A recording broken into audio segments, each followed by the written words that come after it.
How are you going to get through the first 10 to 15 overs? He was very much talking about wanting to do the basics right. Yeah, and you're going to have to. You're going to be very compact. Your technique is going to have to be spot on, especially in these conditions.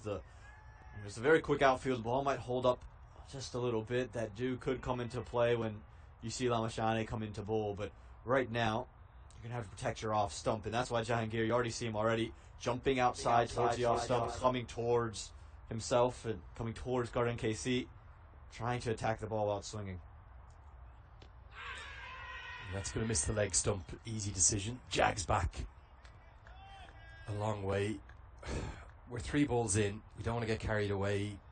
Cricket is a funny way of surprising you. You may do well to bat your 50 overs here, given these conditions. These are dream seam bowling conditions. You've got the experience of Kami and KC, the extra height and bounce of Gulshan Jah. I think Arif Sheikh is going to be a real option today. Right now, I would suspect you're sitting at the non-strikers end as USA's captain, cursing your luck at the toss. I would get another catcher in. Only 2 slips in place, no gully right now. On a big leave. Big leave. That hasn't missed the off stump by much. Yeah, you mentioned batting 50 overs, and the reason you're not going to be too worried about... Oh, that's so close. That's a ridiculous delivery from Qatar and KC. But the reason you're not going to be too worried about the runs, yes, you have to score.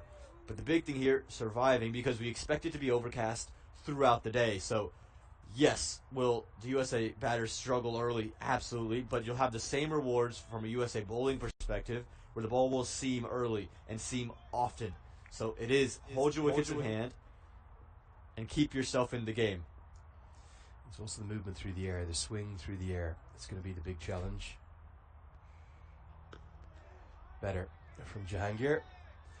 Don't really think this is about scoring in the first 10 or 15 overs. It's about self-preservation, about keeping wickets intact, and about keeping the game alive. You can't win the game in the first 10 or 15 overs. You could actually lose it, though. I mean, we saw the USA do it, didn't it, against Scotland, where they ended up with a 10-wicket loss, but it really was those first 15 where they lost 5 wickets, and that was what kind of set them behind the 8 ball, and it's a similar sense today. You have to get through the first 15. On a wicket where we said 300 is a good, where you want to be, this is a day where if you get to 200, you're probably well ahead of the game. Edged. Where's the gully? I just said it. You have to have a gully in. You could even have 3 slips in a gully. The conditions are that favourable. And that instead.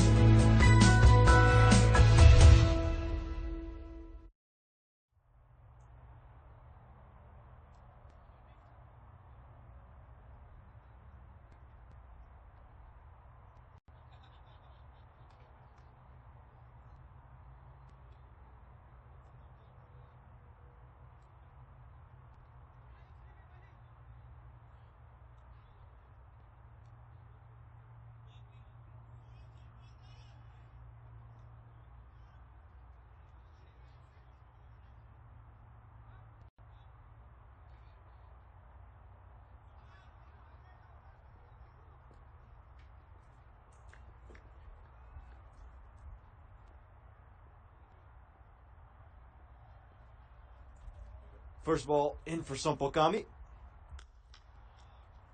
Playing away from the body. This will be interesting here from Jahangir. He's someone who likes to feel bad on ball, but the way the ball is moving around, just could be real interesting if he likes to continue to play away from himself. Kami does get it to move around. He'll want it to be straighter.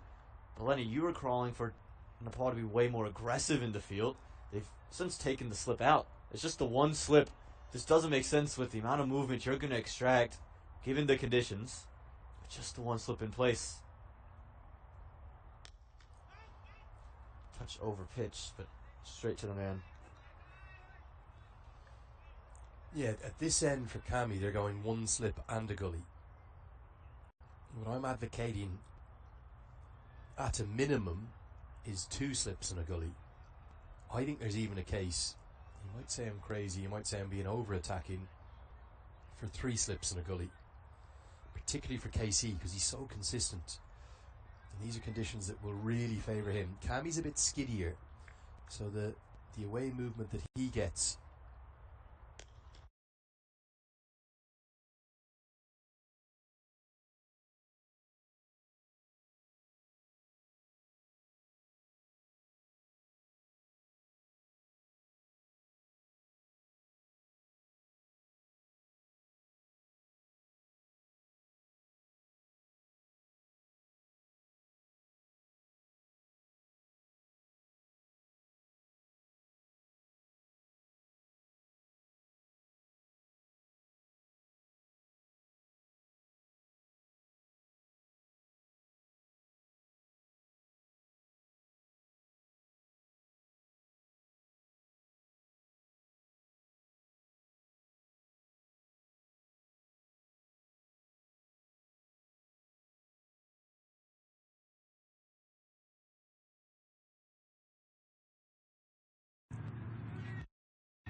You're going to see lots of dots, you'd suspect, in this first 10 overs. USA shouldn't mind the dots. What they will mind is the wickets. Yeah, 100%. Again, especially the fact that there is no Andres Kraus, there's no Milind Kumar. You have a little bit of a younger middle order with Sanjay Krishnamurti and Utkar Srivastava, both of whom played very well, but different type of day on these conditions. So you want to hold your wickets in hand. You want to make sure that you give yourself an opportunity to score later on, maybe when the ball gets older. It's going to be overcast all day. Really, we talked about the first 15. It could be extended into the first 20, first 25, first half of the game that you just are looking to survive. Nicely played. Worked into the leg side. Manik Patel yet to face a ball. 12 bowled, and he won't have the strike either. Jahangir has kept that again. 2 in the books, it's 2 for none.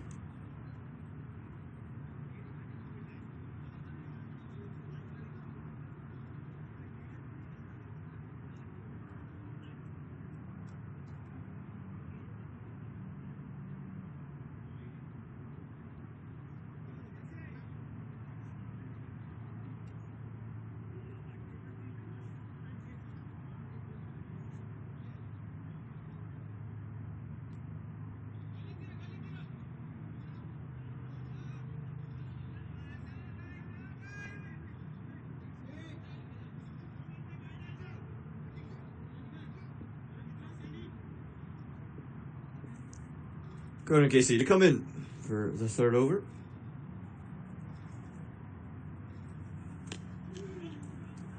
And you can see already the fielding change, how aggressive Nepal is with it. A couple of slips in place, the catcher's up close, and for Jahangir, he's almost more willing to play outside of the line right now, and this is something to watch for. Gordon Casey, not only does he get it to move away, but can get the ball to nip it back in. Yes, Jahangir's played 13 deliveries, but those 3 slips are looking ever more threatening now.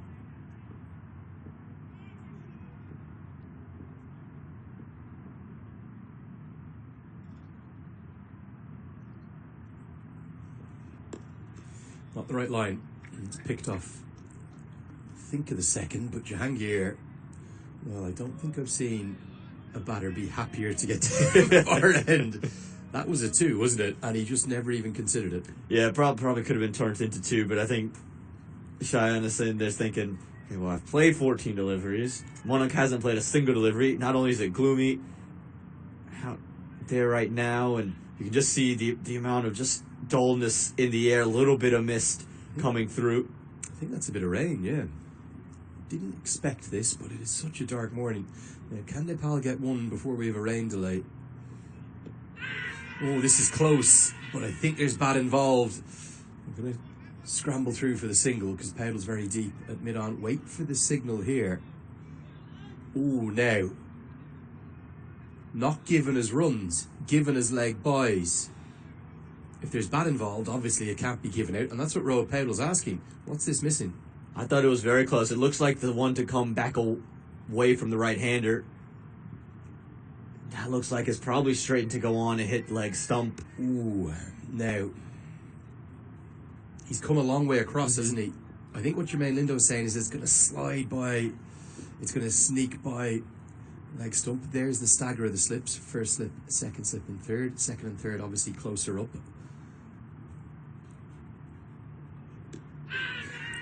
Now, this is at the pad again. It's going to go over the top. As Karen KC, ooh, let's hope this is just a bit of cramp and nothing else. Now, this is at the pad again. It's going to go over the top. As Karen KC, ooh, let's hope this is just a bit of cramp and nothing else. That wasn't a celebration of the quad stretch. That was, well, a real concerning moment. Hopefully just cramp. Definitely not out this time.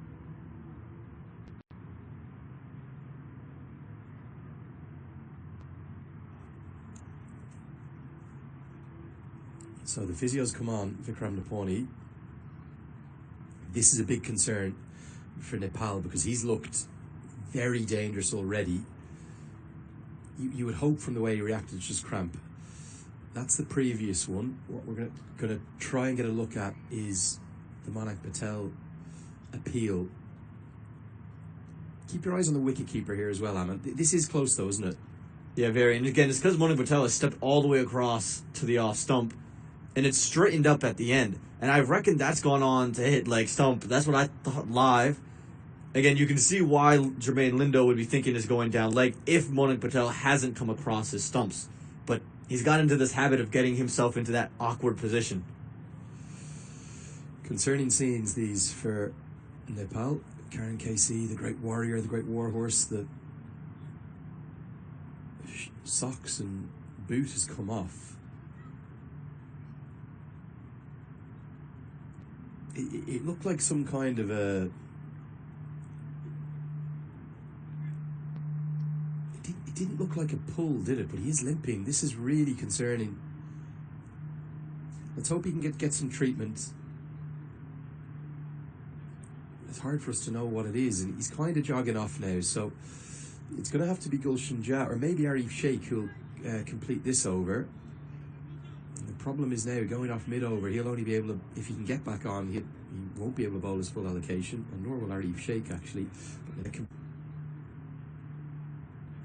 It's hard for us to know what it is, and he's kind of jogging off now, so it's going to have to be Gulshan Jah or maybe Arif Sheikh who'll complete this over. The problem is now going off mid-over, he'll only be able to, if he can get back on, he won't be able to bowl his full allocation, and nor will Arif Sheikh actually.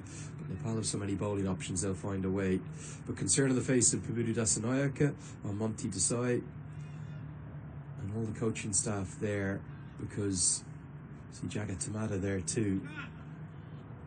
The last man probably of all 11 that Nepal would have wanted to go off with these conditions. He just presents such a different challenge, and it's so difficult.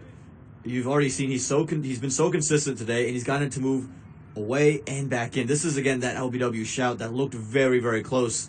I reckon that's going on to hit leg stump. It's straightening up quite a bit.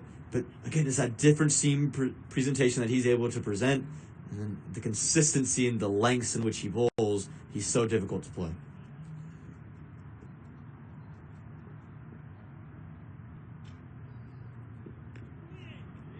Arif Sheikh into the attack much earlier than you would have thought.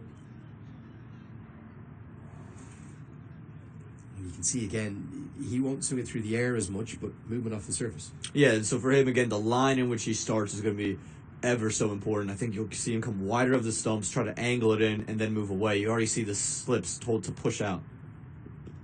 Not the right line at all, as it will be a single. We think that singles to Jahangir, so we're just going to need to get that checked. And we might have got our scorers in a muddle with the break and play, and of course they have to change the bowler too. End of the third, it is 5 for none. Keep your eyes on Karen KC. So we got up with the appeal.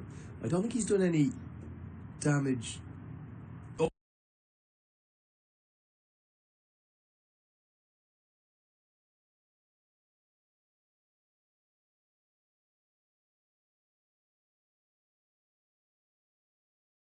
So we got up with the appeal. I don't think he's done any damage. So we got up with the appeal. I don't think he's done any damage. So we got up with the appeal. I don't think he's done any damage.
just roll that ankle. We're actually just seeing KC go through some warm-ups now. He's kind of jogging along the outfield.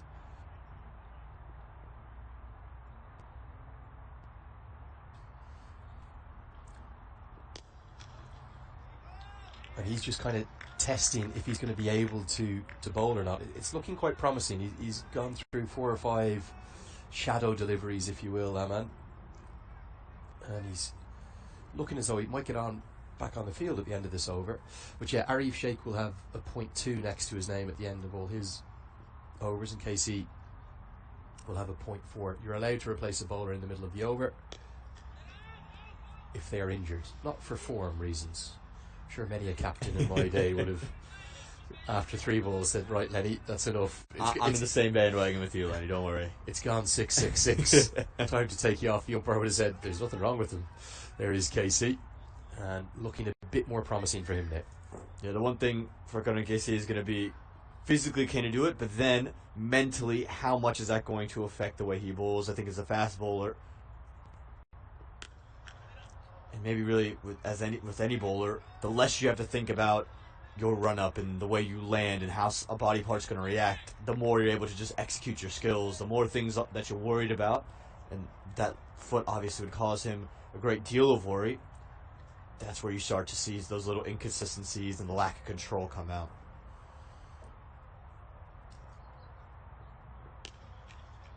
It's been a really good start from USA, I have to say.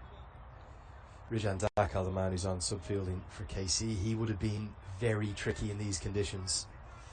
Would have been a brave piece of captaincy to go with the 4 seam bowling options over and above Arif Sheikh. I suppose that the problem is, who would Rijan Dakal have come in for? Might have had to see Dipender Singh Airi miss out.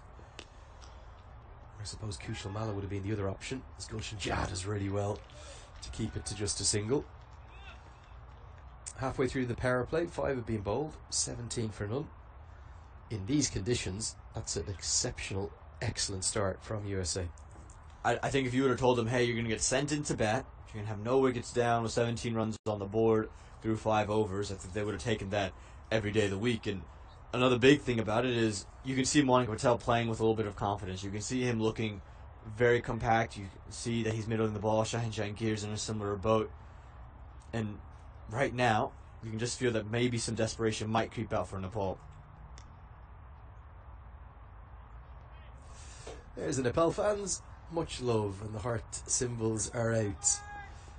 Plenty of smiling faces. Expecting 300 or 400 at least today. That's the number of in-advance tickets sold. Let's hope we get a few more in. Reminder, if you're in the Dallas-Fort Worth area, you're near to Grand Prairie here, come on down. Tickets $15 on the gate, and you can buy them in advance too if you want to pay online. Great to see KC back on. Will he come immediately back into the attack, or will he even be allowed to? I think with it being an impact injury, he should be allowed back into the game. Yeah, he should be allowed, I think, to come back whenever he likes to come back. I reckon they'll probably give him just 2 overs in the field just to run around. Don't want to be the first major steps he's taken landing on the crease. I think they'll give him an over, 2 overs, just to run around a fine leg and warm himself back in. Finds the gap between the backward point and the gully, and they will get a single. Gulshan Jah could be important today, couldn't he? Since his 10 overs. As you see Rohit Powell, he's trying to communicate to his whole team. Come on, guys. Got to make use of these conditions. We've got to keep going, keep being positive. Haven't got the breakthrough yet. It will come. Yeah, it will come. If you're just consistent, it will come. And I think for Gulshan Jah, it's which Gulshan Jah do we see? Do we see the one that just likes to hit the deck and bowl cutters? Or is it the one that is going to trust himself to bowl seam up and let it swing? Camby just hasn't looked threatening here, as he hasn't found his length yet. That's why. Very good morning to the Nepal fans coming in. Namaste to them. Haven't seen any American fans yet today, whereas we did the other day. Oh, too late to get a photo of yourself on the big screen. Think fast, sir. And a few who might not want to be on the big screen.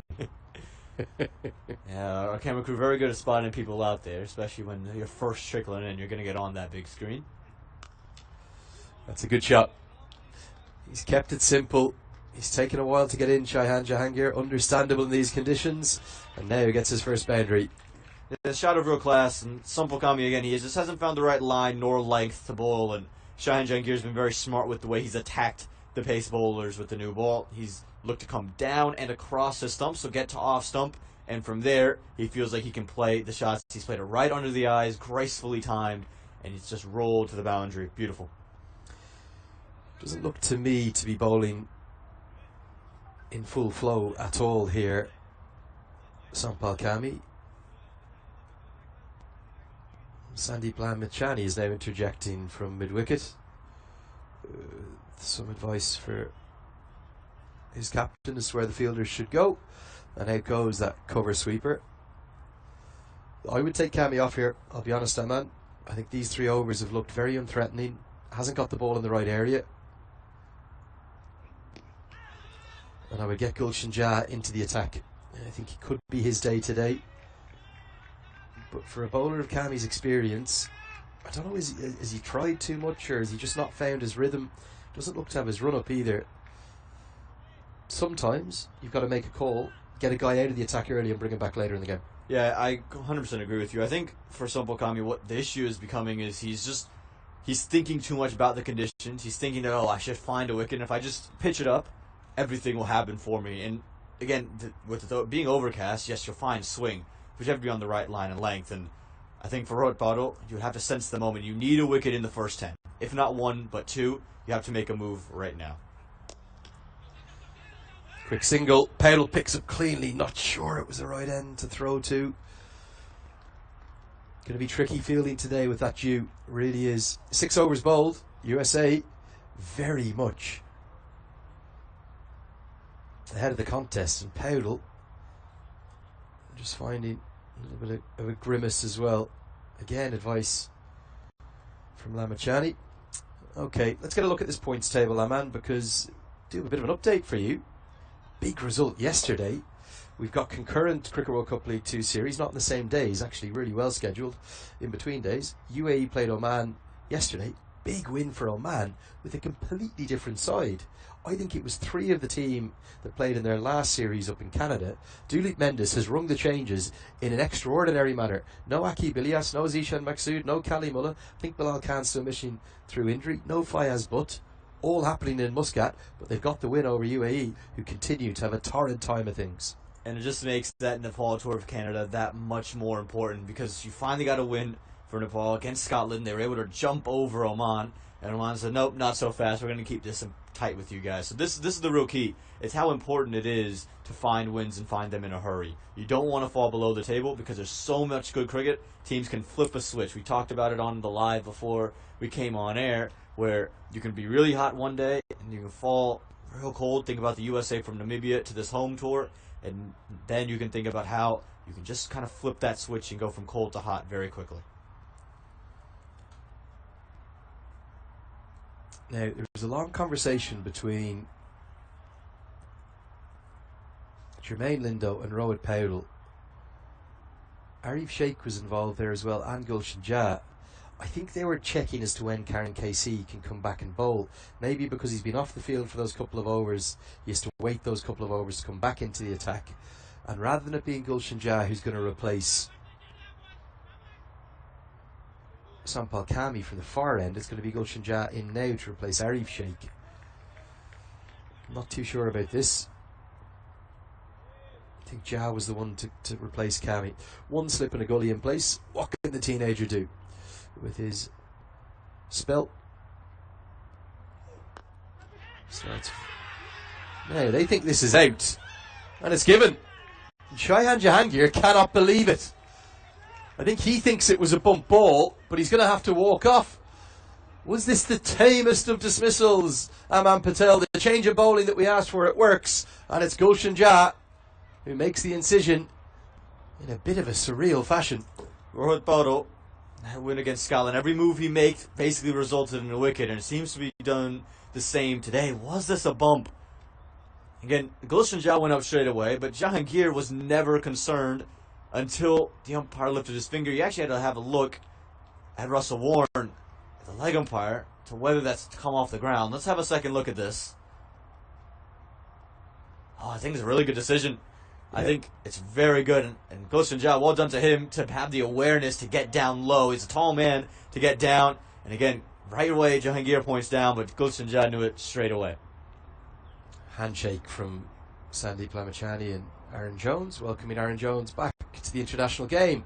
Now, we had a real surprise at the toss, didn't we? Because we didn't actually know Aaron Jones was in the 15. The vice captain of USA, or certainly was up until August. Again, we're not certain as to how that stands right now. He comes to the crease at number 3. Usually bats at number 4, but with Patel up opening the batting, up comes Aaron Jones. You can see Jahangir trying to claim it was a bump ball, but very, very clear evidence on that replay that he's just been a little bit kind of early on the stroke, if anything. Let's get a look. He's not late on the stroke, he's early on it. It was a full delivery. It was really kind of almost a half volley. Jha does really well to react. Clearly carried, nothing wrong with that. He knew. And look at Jahangir. He's well, if that replay had rolled on, he's trying to say to the umpires, no, it's a bump ball. But Russell Warren, I think he deserves as much praise as Jermaine Lindo there, because he's going to be the one from square leg who wasn't sleeping. He was clearly watching. He's able to indicate to Jermaine Lindo, you saw Lindo have a look across, that's out, son. And off he goes. Great umpiring. You umpire in pairs out there. It's a team that does the job. Now Aaron Jones back in to the ODI team, having missed the tour in Namibia. And starts with a lovely drive, but what a piece of fielding from Dipender Singh Airi, and that's the biggest cheer of the day. Not the wicket, it's for the Tiger himself, who doesn't just save 1 run, he may well have saved 4. Yeah, that's certainly the tamest way that Aaron Jones has been welcomed to the crease in a very long time. A nice half volley right outside the off stump where he can just push it through covers. And that was destined for the boundary rope. And again, everyone will talk about Dipender Singh Airi hasn't been in real form with the bat, only an average of 18, but he saves at least 18 runs in the field every time. And you can see it there. Big dive out to his left. For Gulshan Jha, pull the length back. Find your length. Yeah, I think for me, definitely the right change of bowling. I just would have brought him from the other end, but it's worked immediately. Maybe Karen KC can come on from the other end now. Have a change of ends, although he has preferred this end. What we don't see today, Aman, is the same wind. The last 3 matches, the wind was a real factor, wasn't it? Blowing across the ground. In fact, I'm struggling to see any kind of a breeze at all. Maybe just the occasional flutter, but there's nothing to impact the game like we had in the last 2 occasions with the prevailing wind coming across the ground. Jones will get off the mark with a single. He'll breathe a sigh of relief. Let's just go back to the Aaron Jones situation. Wasn't named. He did play the 3 T20s. Didn't have a good time of things at a 30th birthday to forget when he was dismissed twice in the same game. Yeah, no wind at all. You can see it there. He wasn't in the 15-player squad, but we haven't seen an announcement say that he's come in as an official replacement. Even though they're the host country, you can't pick someone from outside of the 15-player squad. You have to apply to the ICC for a replacement player in case of an injury. So we don't know the update. We'll try and get word from the USA camp maybe at the innings break. That has to mean that either Andreas House or Milan Kumar have been officially replaced due to an injury in the squad. Yeah, one of the 2 of them have to be gone for Aaron Jones to be here. And again, shocked to have not seen an announcement as of yet, but again, that might be coming. Well, this is the last day of the USA Tour for them, last match here. So one of those 2 missed out today, and again, we heard 2 days ago that both of them are dealing with a little bit of an injury, were unavailable to play.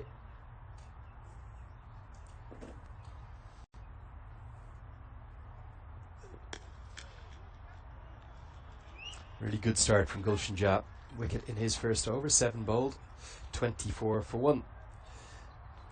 Yeah, if you are wondering as to why Sanjay Krishnamurthy could come into the squad then, he was officially announced as an approved injury replacement due to an injury to Smit Patel, the wicket-keeper batter. Here's a look at the table again.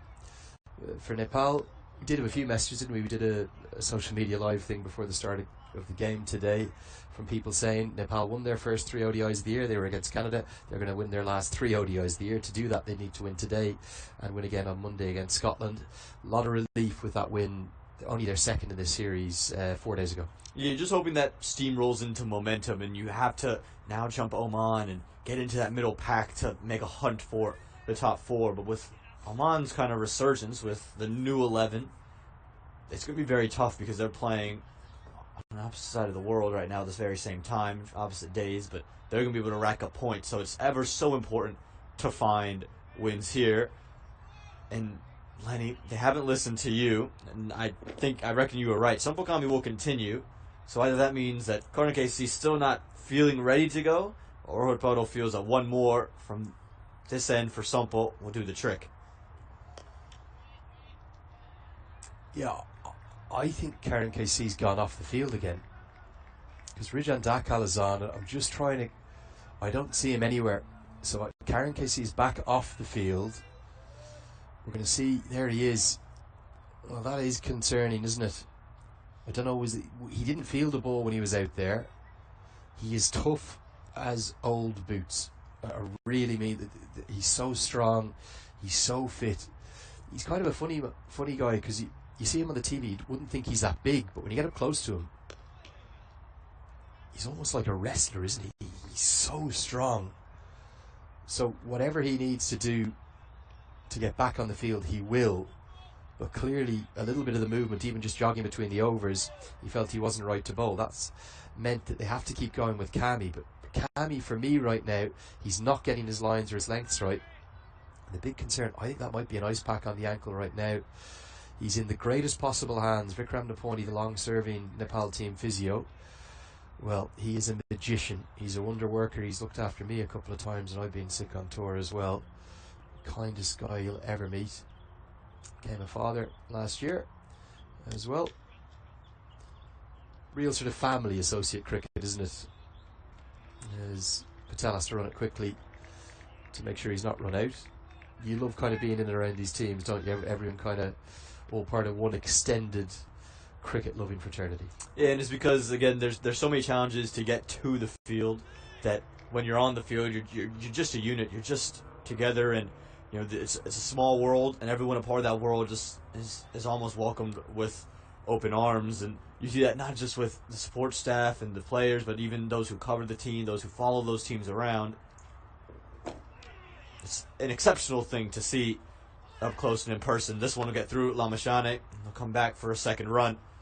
Again, that little bit of dew on the field is going to play a part, and it'll be interesting for me, Lenny, when he has to come on to bowl.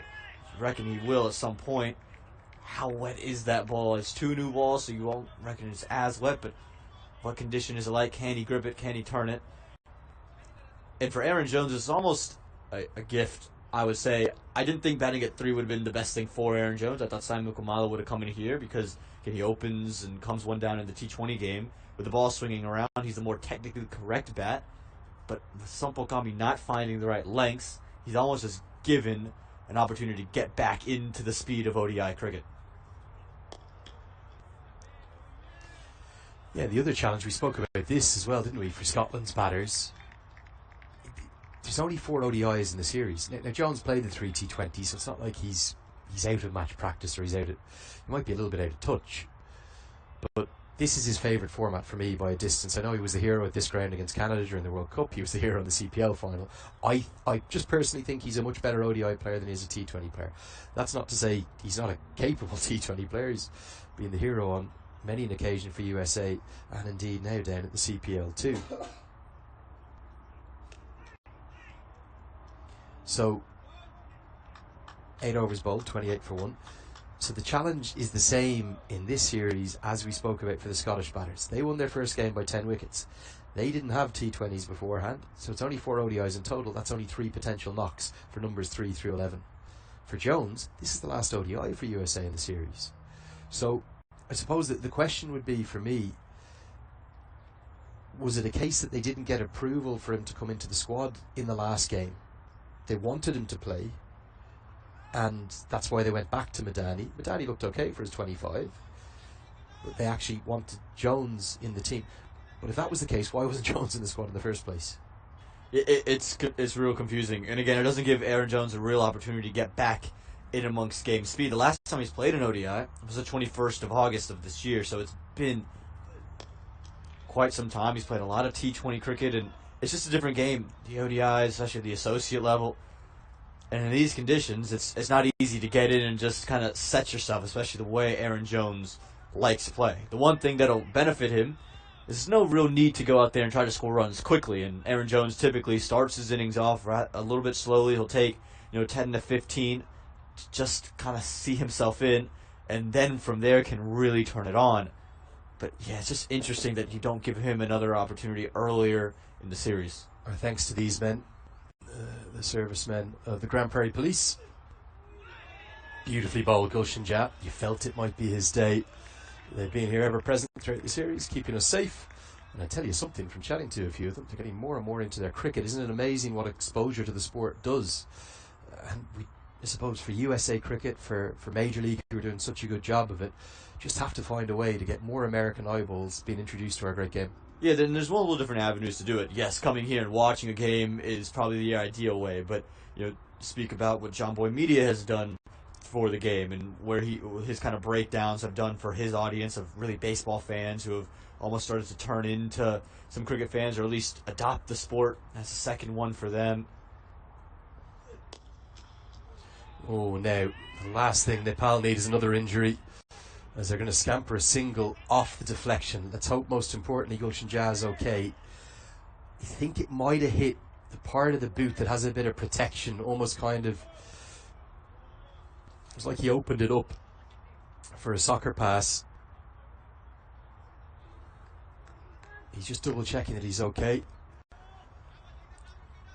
I spoke at length the other day about how I couldn't understand how this man doesn't have a sponsor. That was earlier from Sampalkami, a little inside edge, probing away. And the misfield from Lamachani, that wasn't a good piece of work.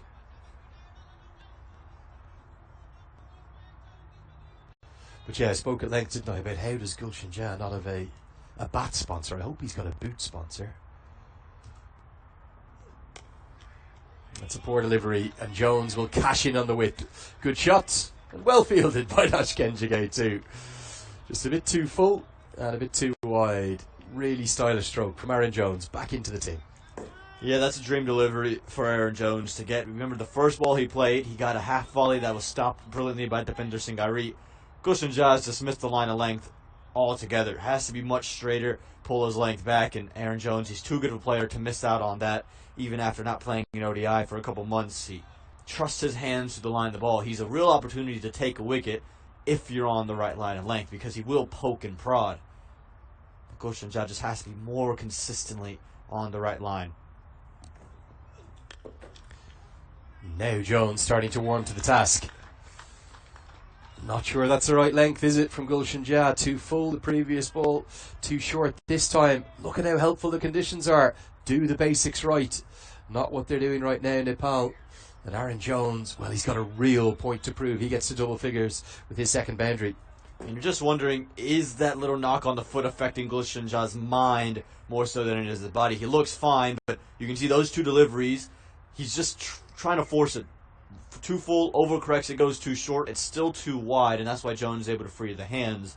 But is that little niggle on the leg playing into his mind and forcing him to go errant after what was a really terrific start from the young man?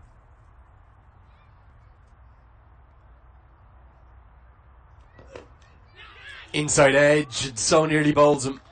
It's going to be 3 consecutive boundaries, but this time the right line of length was found, and look at the problems that it caused. Jones will feel as though he deserves that stroke of fortune. It's a 13 run over off Gulshan Jha. USA, they are soaring in very difficult conditions. 41 for 1. Getting runs on the board, and this is what happens when you put in the right areas. It's just nipped in, and it's just evaded the top of off stump. Aaron Jones, just kind of a slight fist pump. It's just, okay, it's happened for me. But, again, yes, it's gone for 4, but if you're any Nepali bowler, you look at it and say, okay, there's purchase off this wicket, there's these good conditions, just put it in the right areas. Jones is playing away from his body, he's poking and he's prodding. There's an opportunity to take a wicket there. Moning Patel's still not in full flow. There's opportunities to claw into the order, just have to be way more consistent than what they've been.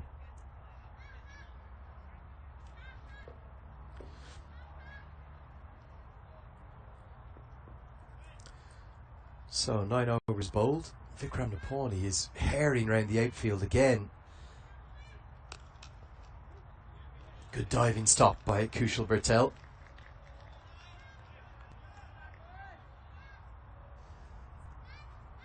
And the reason he's herring around the outfield, Vikram Napani, is Gulshan Jha wants some treatment on that foot. He sprinted about 90 yards here, Vikram. He's not even out of breath. He's fitter than some of the players. He's in great shape. It feels like that, but that has to be a prerequisite to get onto the Nepali side. You have to be able to move around. It's a really good shot. Worked into the leg side. 4 more. USA are getting on top here. Getting on top in a big way. It's a poor delivery yet again from Sompokami. Just too straight. He's just, again, he's trying to get it to angle in and nip away, but he's just starting on leg stump, and from there, there's no real attacking of Monak Patel. That starting on middle stump would be a better delivery, but you just take another look. It's just starting well too straight and ending on that leg stump. He's just helped it into mid-wicket for 4 runs. Not the way Nepal wanted to bowl, and that injury of Karan KC, and now what affecting Gulshan Jha is proving to be really, really important to them. You have to question why Kami's still on here. You really do, because okay, he's caused problems from that one delivery. That might be the first delivery he's caused a problem from. He's not got his lengths right. He's not got his lines right. These are remarkably helpful bowling conditions. We've seen the ball do all sorts. The only one who's done it consistently is Karan KC, and as of right now, he's still off the field. So that could have gone anywhere. It could have been chipped up to cover.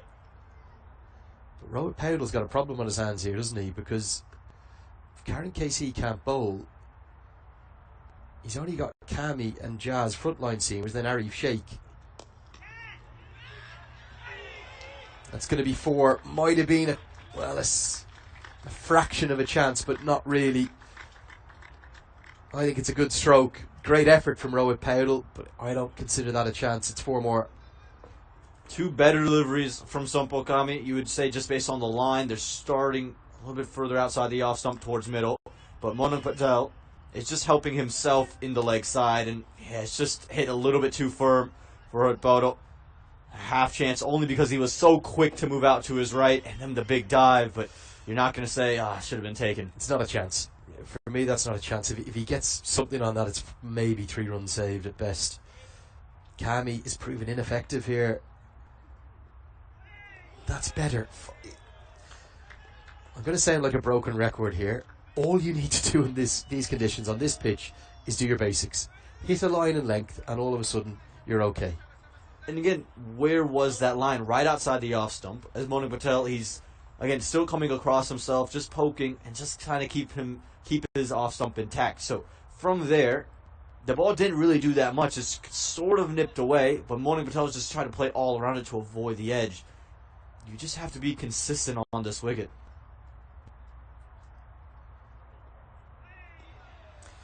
Better again, but it's taken 5 overs to work that out. And the reason there's a smile on Monak Patel's face is he knows that his side are on top. 10 overs bowled, 49 for 1 remarkably. And USA in full control right now.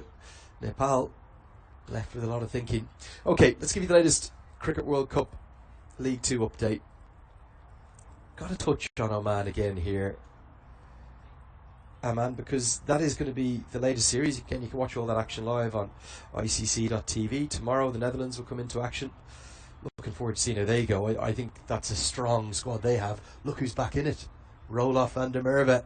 Plenty of life left in the Bulldog. They will play the UAE tomorrow, who are in, well, all sorts. At least they've got Vridia Aravind back into their team. But yeah, I'm not quite sure what's going on in UAE right now. I also don't know what's happening in Oman, because I have to read you this. And if you want to ask us what's happened, I can't tell you. I don't know. I'm not in Muscat right now. I haven't reached out to my sources there. But the following players have been dropped. And this is, as far as I'm aware, without injury of any kind. Bilal Khan may still be injured, yes. This is tickled away. And tickled away for 4. The 50 comes up. That's a nice shot from Aaron Jones. 4 more to the total. It's a dream start for the USA. You would never have guessed that you get sent into bat first in the 11th over, you'll bring up your 50 with the overcast, with the floodlights on. They've just handled it so well, and really, you'd have to say Nepal's probably gifted the USA this start. Just airing in their lines, their lengths at times, and that injury to Qatar KC is just proving to hurt them so very much right now.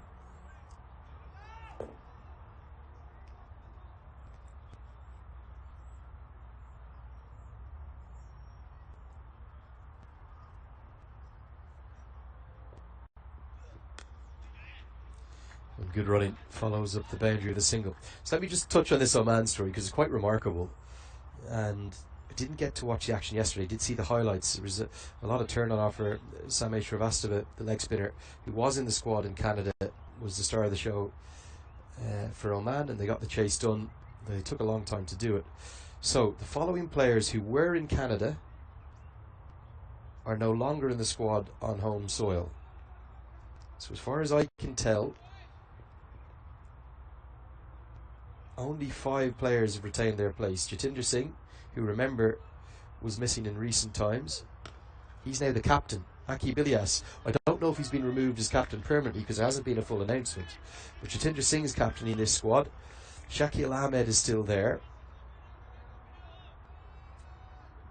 Jay Adedra, the off spinner, is still there. He's captain permanently because Sameh Shrivastava is still there, but he didn't play a game in Canada. Mukapatnam Siddharth is still there. He only played 1 game in Canada. And Karan Sonavale is still there. So 5 of the squad from Canada retained their place for Oman. They've had 10 changes. And listen to the 10 names that have missed out. Captain, he's gone. I don't think it's an injury. If it is, I haven't heard about it. And I think Aki Bilyas is usually pretty good at updating his social media channels. So nothing that I've heard from there. He's gone. Zishan Maksud, the former captain, one of the great icons of the associate game in recent times, he's gone. Pratik Athavele, he's gone. Fayaz, but that could be an injury complaint because he did have nizzles. Pretty good at updating his social media channels, so nothing that I've heard from there. He's gone. Zishan Maksud, the former captain, one of the great icons of the associate game in recent times, he's gone. Pratik Athavele, he's gone. Fayaz, but that could be an injury complaint because he did have niggles up in Canada. Cali Mullah's gone. I can't believe that because he was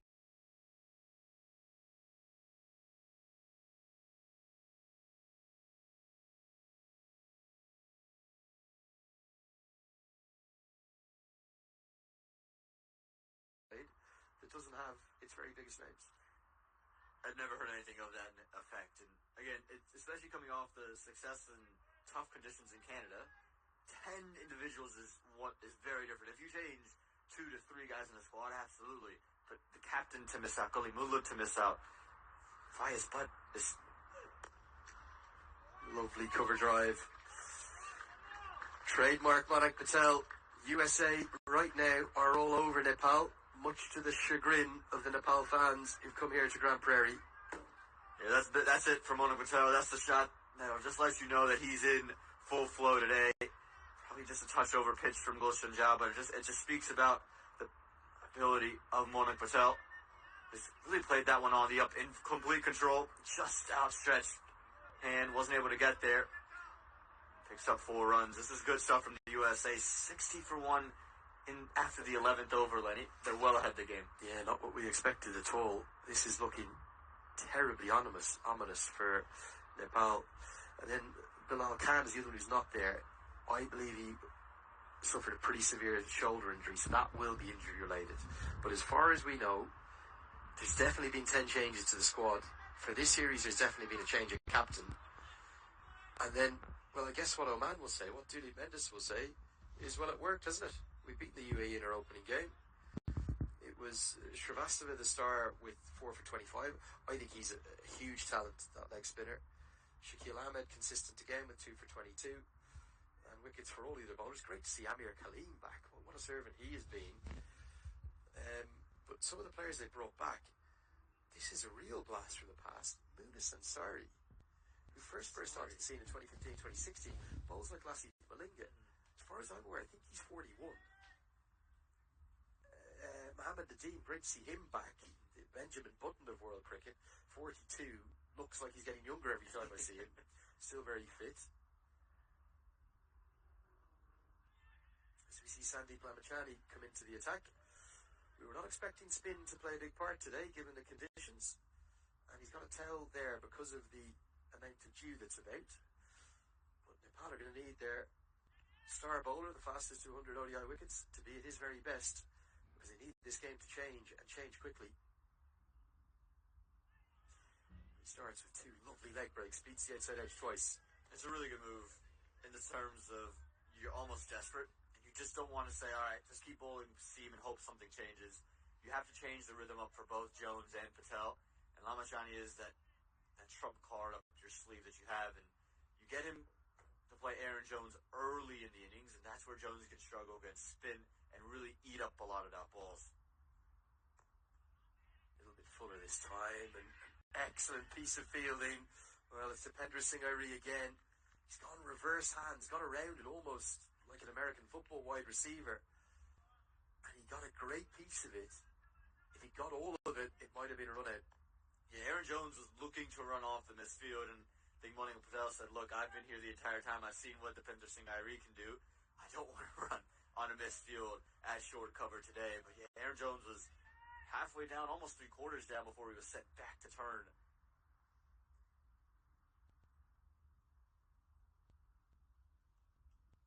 Cut away, but straight to the man. Like the way Lamachani started with leg breaks here. Terry Jenner, Shane Warne's coach, known as kind of a doyen of wrist spin.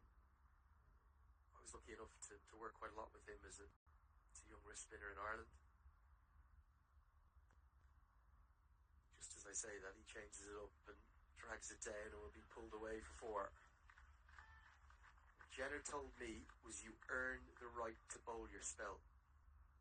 And you earn that right by getting into a rhythm, getting into a flow, and keeping things simple for your first 2 or 3 overs. He told me, I want you to bowl 18 deliveries, all leg breaks. And this was pre-T20 era. This was when ODI cricket and longer formats were in action.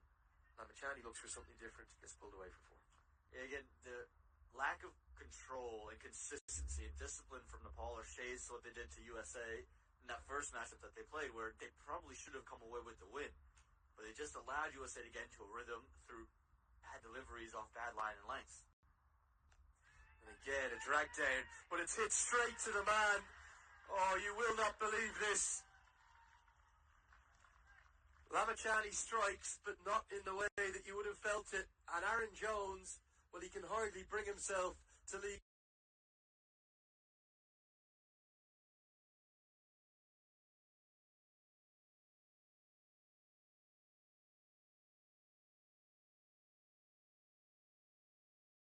But in very fortuitous circumstances. Aaron Jones is going to be real disappointed with that. Again, a second drag down, and he just hasn't placed it anywhere but to that fielder. And you reckon the way he played that stroke as well, he was almost just looking to just guide it. He didn't really swing the hands. It was just kind of a short arm jab, and he just picked out the man. Again, nothing wrong with the shot that he played. Probably could have gone at it, but it comes from a place of just trying to set yourself in. Aaron Jones, he got off to a great start, 26 runs, and his one ODI in this series comes to an end, not the way he would have liked it to.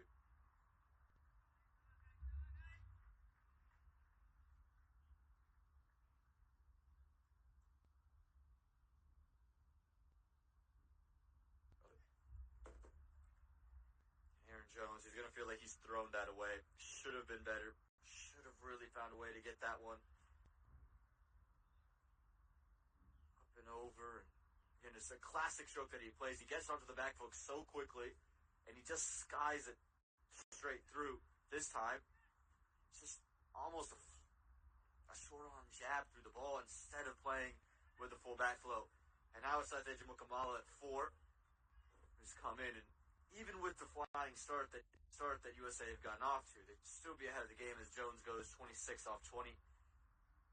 You'd say Nepal is still in the contest now with Mukamala at the crease. Yeah, absolutely.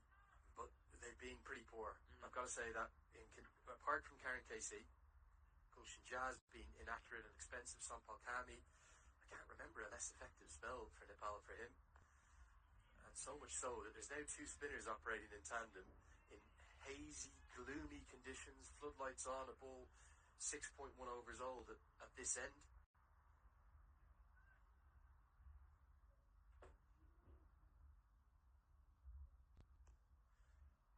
Now, there will be some turn on offer because this is the third use of this pitch, but if Nepal are going to win this game, they're going to win it in spite of their seam bowling effort.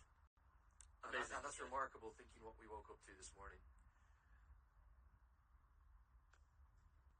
Mala's a clever bowler. Look at knockers. The situation you were describing with that shot from Jones, though, I'll tell you what it's entirely down to. Forget about the actual shot. It's all about the 6 inches of grey matter. It's about the head. He's just hit a boundary. He knows that Lamachani's a strike bowler. He'll know that there's one ball to come in the over. So everything in his head will be telling him, you've got your boundary for the over. You got back into the team. You weren't even in the squad at the start of this series. You'll be thinking, just survive. Then he sees a really poor delivery and he changes his mindset. He changes his mind. Okay, I've got to hit this for 6.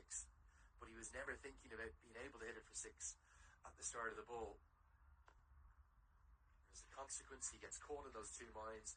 He doesn't try to pull it along the ground for 4. He doesn't try to hit it in the air for 6. And he picks out the man. And he ultimately pays the price. He'll be devastated on the sidelines because he played so well there, Aaron Jones. You get him?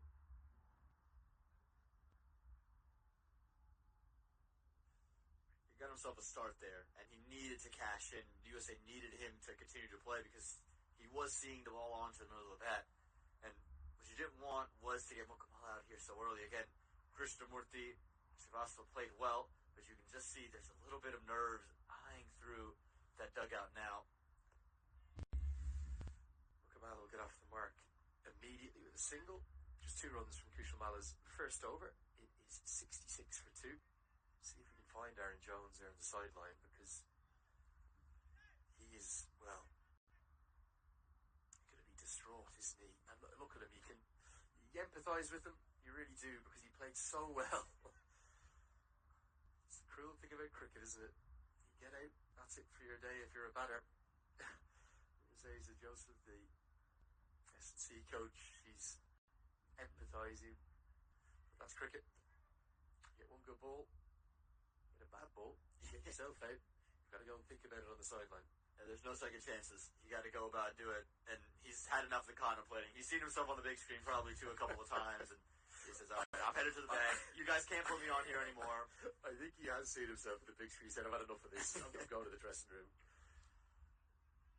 Yeah, I feel sorry for Aaron Jones because he did play fluently. And yes, it wasn't a good shot, but that's cricket, not baseball, where you get out. You just got to wait for your next turn of the rotation.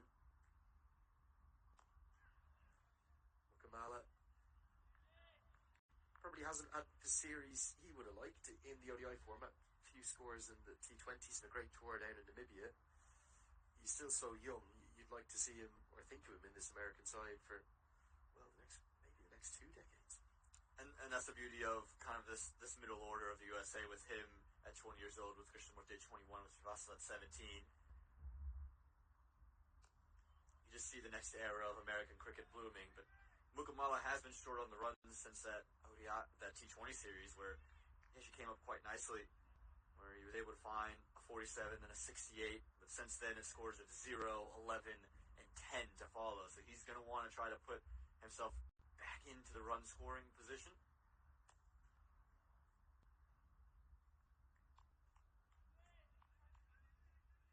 Especially the manner in which he's got now, you probably feel that hasn't really played great cricketing shots, almost thrown his wicket away. Think about the time he's chopped it on against Mark Watt. He knew the ball wasn't going to spin away. Some soft dismissals at times for someone of his caliber. He's already scored 2 ODI hundreds at his tender age. That was the googly out of the back of that, and Mukamala's picked it. I just want to go back to that Terry Jenner point, just making Lamachani's first over. Lamachani's a world-class bowler. I'm not saying he's not. He's got all the assets and variations and tools and mystery that make him very difficult to play. But I think Jenner's mantra that he was trying to educate me as as a young wrist spinner. Something that he very much told Shane Warne as well. And you saw it in Shane Warne's ODI cricket and in his Test cricket. He never even considered any variations till he knew the leg break was coming out well, till he had rhythm and flow. And the reason for that is, and it's a reason that when you're coaching young leg spinners, they're going to want to bowl googlies and zooters and sliders and flippers and top spinners. But you really want to get them to master their leg break. Sandeep Lamachani is a wonderful leg break. It drifts in, it dips, and then it turns away. If you were designing the 10 overs of the spell for him, I don't think I'd veer far away from what Terry Jenner told me. Earn the right to bowl your spell. Earn the right to show your variations. Earn the right to show your brilliance. Sometimes for me, he just goes to those variations a bit too early. So it's always good to watch. He's always a wicket-taking threat, and he's got that early wicket. Maybe you'd love to see him get into a rhythm and just whirl away. Maybe bowl 6, 7, 8, 9 overs on the bounce here. So the dignitaries in the VIP box, up in the suites. They're looking a bit glum because Nepal haven't had the greatest start. But even with that, you sit there as a player on the Nepal sideline or in the field, you've taken 2 wickets, and you're just one more into the real inexperienced core of this USA middle order. So you're still in the game. Yes, the USA, you'd still say, are on top of this moment with 71 runs on the board after 14. In these conditions, being sent into bat first, one more wicket can change things. And you're just curious when we will see pace again. You reckon that you're going to see probably about 2 more overs apiece from Mala and Lamachani. But when does pace come back in? When do they try to swing it back around? Or who is the man to come in? Is it an Irish Sheikh who brings the pace back? Is Lushan's now ready to go with the ball? Some Bogami have a resurgence in his second spell.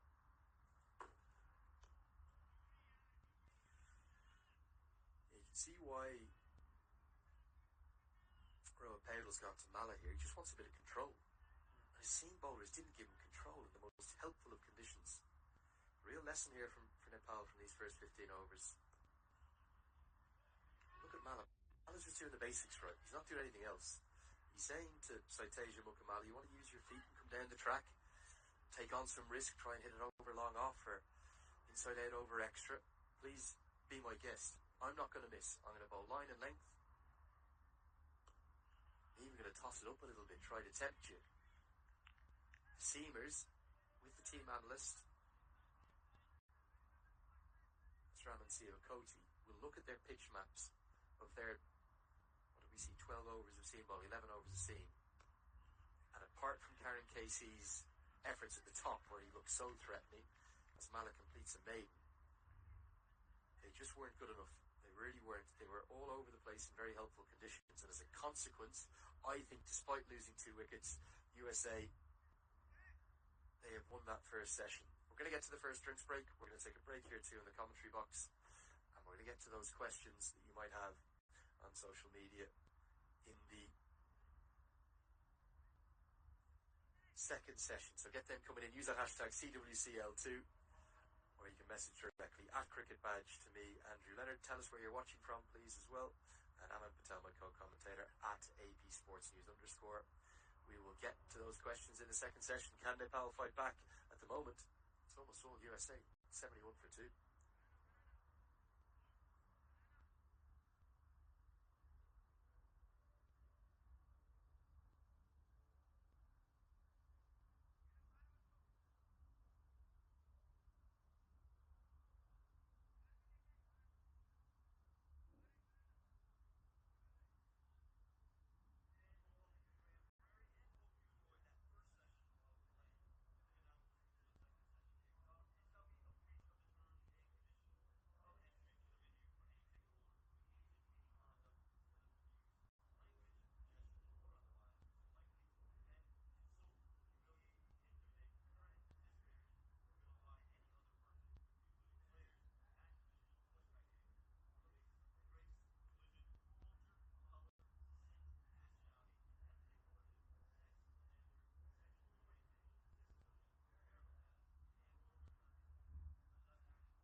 Sandu Lamashane.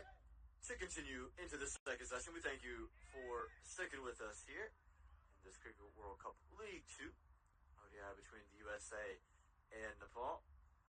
And the USA, you have to say, won that first session. Ramashane is now bowling with a slip in place. And a lot of credit to Monik Patel. He'll find this one. Should just be a couple of runs as Kushamala will cut it off. But Monik Patel's played really well. I think he hasn't really played outside of himself. Probably got a rather lucky decision to go in his favor.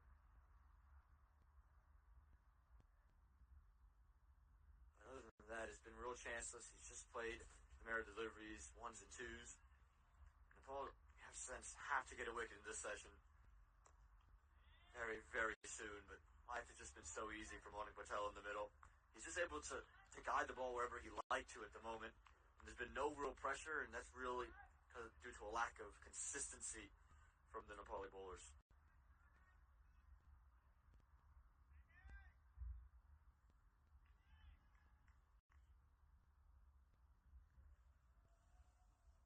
Well, for me, Aman, good morning, welcome along everyone. Maybe you're just joining us for the first time.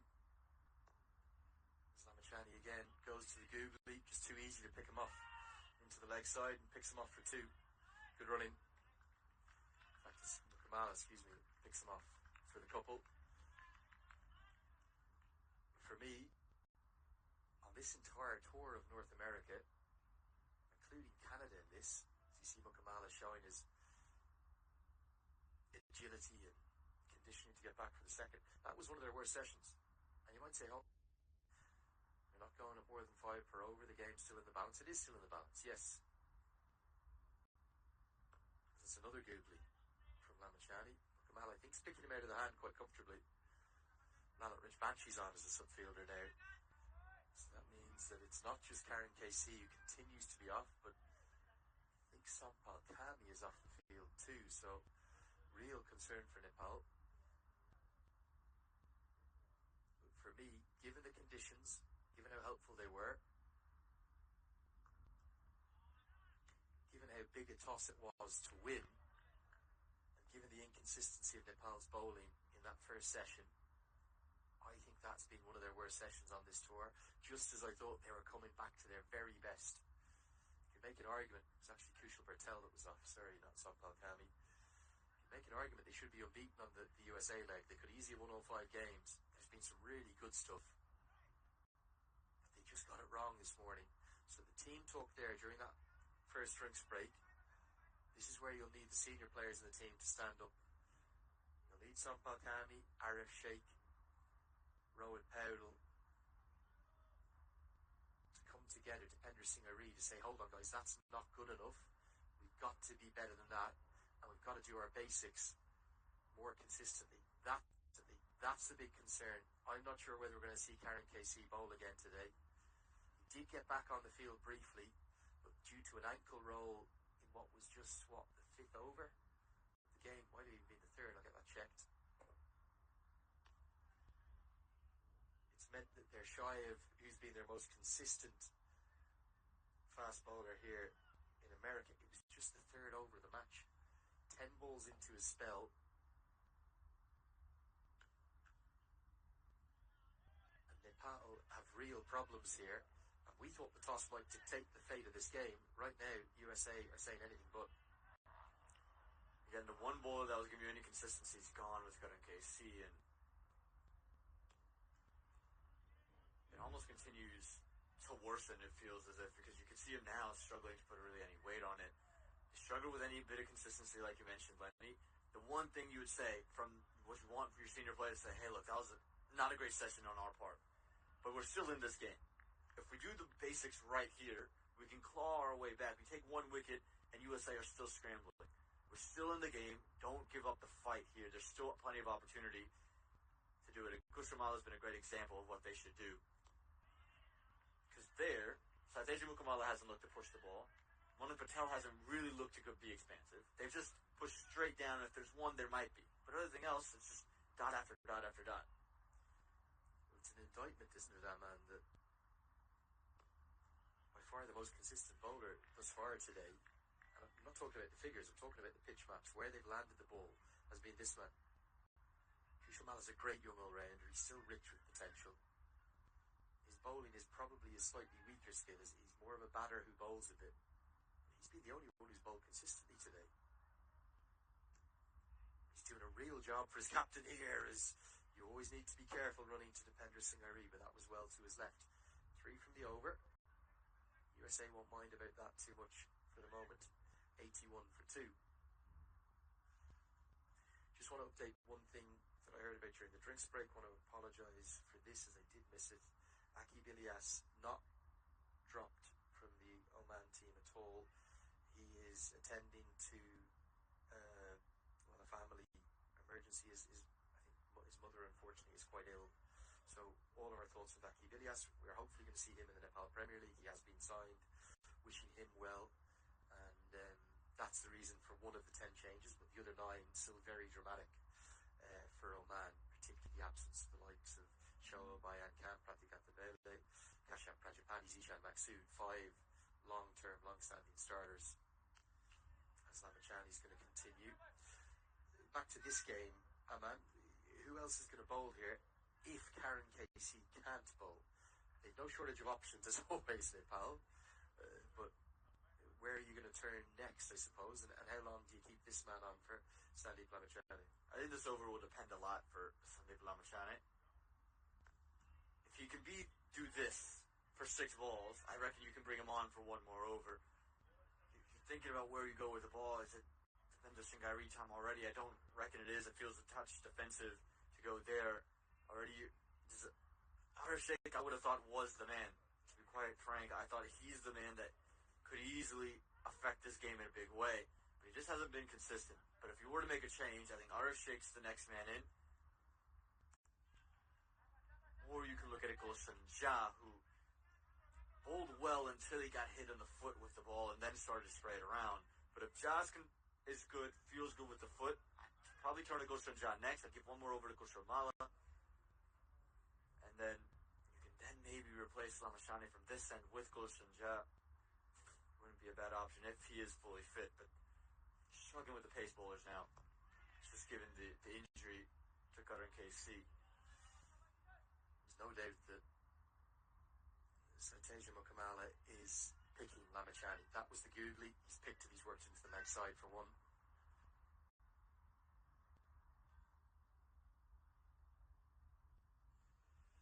You'd imagine certainly Rijal Dakal is going to come in and play that final game, even if Karen KC can recover from this injury.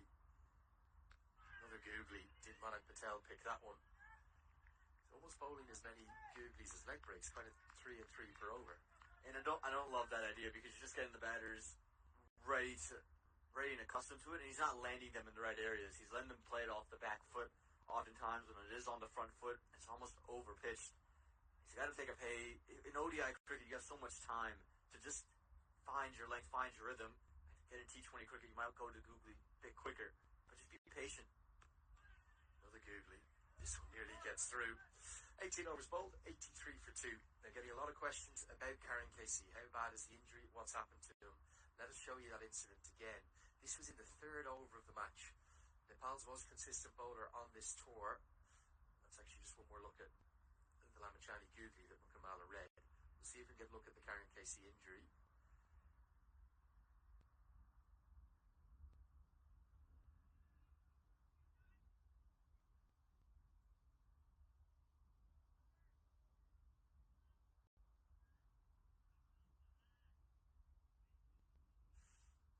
We'll actually bring you that footage after the next over.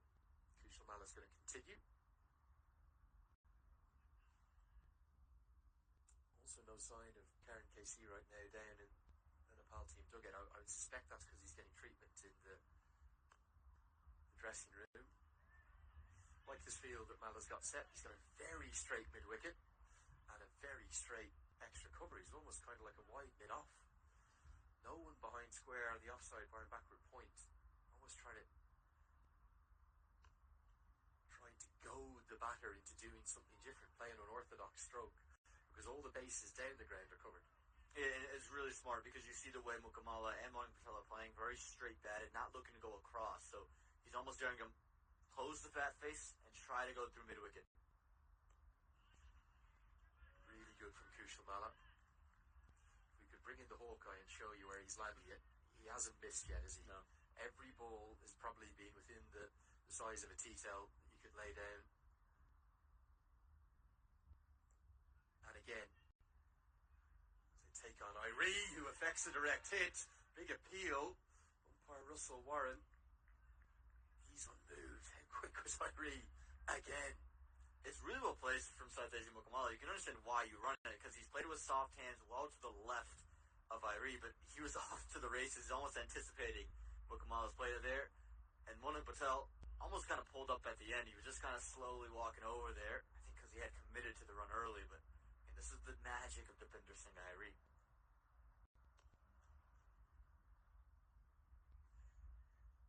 No surprise for me that Kushal Mala, by a distance, is Nepal's most economical bowler. Here is Deepinder Singh Iree. The good thing for Patel is here, he set off immediately. He was just a bit lackadaisical at the end, but he was only home by what? Well, maybe 6 or 7 inches. Great work from him again. So 3 from Mala's 4th over. It is 86 for 2.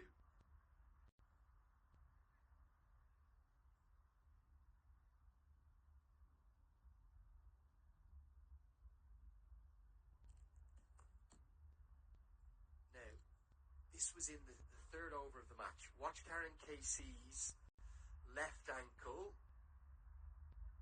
I think it's now, isn't it? This one here. There it is. So it's an ankle roll. We don't think there's any chance of a fracture or break. He's been back out on the field for 2 overs at one point. But we do think that may mean that he's not going to be able to bowl for the rest of the game. And as a consequence, well, who else could you turn to but the man with one of the most phenomenal wicket-taking records you'll ever see when he does bowl. Doesn't bowl too often. Kushal Patel. One leg spinner replaces another. Very different kind of wrist spinner. And he comes into the attack from the far end of the ground. We did not think we'd see a lot of spin today. We've already seen, well, as much spin as we have seen, pretty much, and we might see more of it.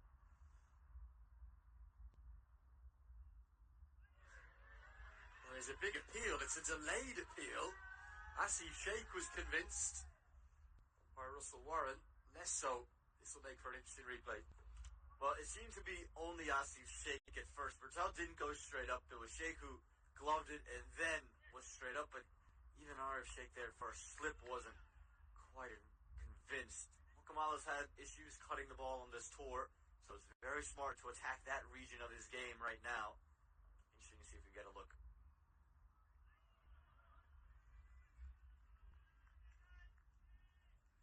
This is the replay of the first ball of the over. Now, Patel had no interest. We're probably not going to be able to tell you. I think that's clear. Asif Sheikh tends not to appeal if he doesn't think it's out. So maybe he just heard a noise rather than felt any deflection. And already, Patel causing problems. Got a bit of wonder to him, doesn't he, this Kushal Patel with the ball? Yeah, and again, it starts from the fact that he's always attacking the wickets. He's always on off stump or right outside, and he delivers it wide at the crease, so it doesn't get quite the drift in, but there's the angle that he creates through the air, and so it's always difficult to kind of pick up, especially with the skip both he has.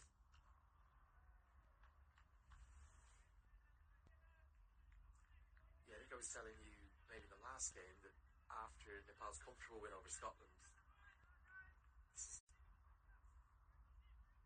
an embodiment of something Nepal do often and really speaks volumes as to them as a team. They won the game and almost, well, about half of the team, 2/3 of the team went back out to train more. So it was Kushal Patel and Kushal Mala, the two bowlers bowling now, who are having a bowl. Down the leg side, giving us a wide. That was away from the pad, so if there was a noise, that might have been interesting. But they were the two having a bowl. I was down pitch side catching up with them. They asked me to have a bowl with them, so I had a bowl for about, 30, 40 minutes? You didn't want to stop bowling, is that what I nicely, weren't they? They were good. They were getting that drift in and spinning away. like that drift. It was that, God, that was action replay what I was sending there. But it's always great to chat wrist spin, always great to chat spin with any spinners. There's a big spinners union, like there's a fast bowlers union. I was talking to Kushal Bertel about how he releases his googly. It's a different kind of googly. I found this really interesting. Bowls his leg break with 3 fingers. His googly bowls with 2. And it's kind of the 2 that you would consider as an off-spinner's grip. That's something that we've seen Rashid Khan pioneer. So it's kind of the same as the Rashid Khan googly. 20 bowled, 89 for 2 the score. Let's have a look at those bowling options that have been used thus far. We saw 9 used in one of the ODIs already today. 7. There's still more bowling options to come. Who hasn't had a bowl yet? Rohit Powell? Rohit Powell, Deepinder Singh Airy hasn't gotten himself on with the ball in hand. I reckon you're probably going to see at least one, if not both, just because the pace bowlers haven't been on today. And you might just think Rohit Powell is trying to gear himself up, give his pace bowlers time to find their rhythm yet again, and especially with how good and consistent Kushal has been, and Patel in his first over, just slowing the run rate up. Oh, now, deflection off the bats of Saiteja Mukamala, not intentional, of course. Still get the single. Yeah, you do wonder, you'd suspect we'll see an 8th bowler in the shape of Deepinder Singh Airy at some point, particularly if the left-handers get to the crease. Remarkable, though, isn't it, that how we were talking in the first half an hour as to that it might be a pretty good effort to bat the overs. USA are thinking of, well, what can we get? Can we get 250, 260? Can we get more than that? I think we were having a conversation that 200 to 220, as this one, and you could just see Mukamala unable to get the bat out of the way, and Lando had to be quick to get out of the way himself. And Airy again. I wasn't looking at the screen that before. I was watching Deepinder Singh Airy for some reason. I don't think anyone else in the field cuts off that single. And again, it's not just the actual act of fielding, the anticipation. He was already going to his left before the ball had even pitched. And these dots are building up a bit of pressure. Been an effective spell, hasn't it, from Kushal Malla? It's exactly what Rohit Powell would have wanted at least one of the seamers to do. Just build pressure at one end and force them to take on Bertel. It's actually a really smart move to get the mystery of Kushal Bertel going, because you're seeing the pressure built up. Well done out in the outfield to keep it to just 2 runs. But Malla being as consistent as he is, and Moni Patel being deprived of the strike, you almost feel Bertel might be able to just slip one through. Patel, and then Mukamala's had his trouble, again, cutting out stump.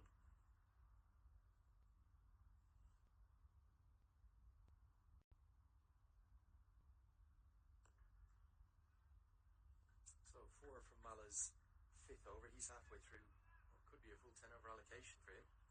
93 for 2. You sense as though Nepal need a wicket, don't you? And might be Kushal Bertel the one who's going to provide it. Questions flowing in on social media. We're going to try and get to those, but difficult when the spinners are on. You can use that hashtag CWCL2. That's what you're watching here, the ICC Men's Cricket World Cup League 2 action. All of the 8 Premier Associates in the world of cricket playing 36 ODIs across 2.5 years to decide 4 of the spots for the Cricket World Cup qualifier.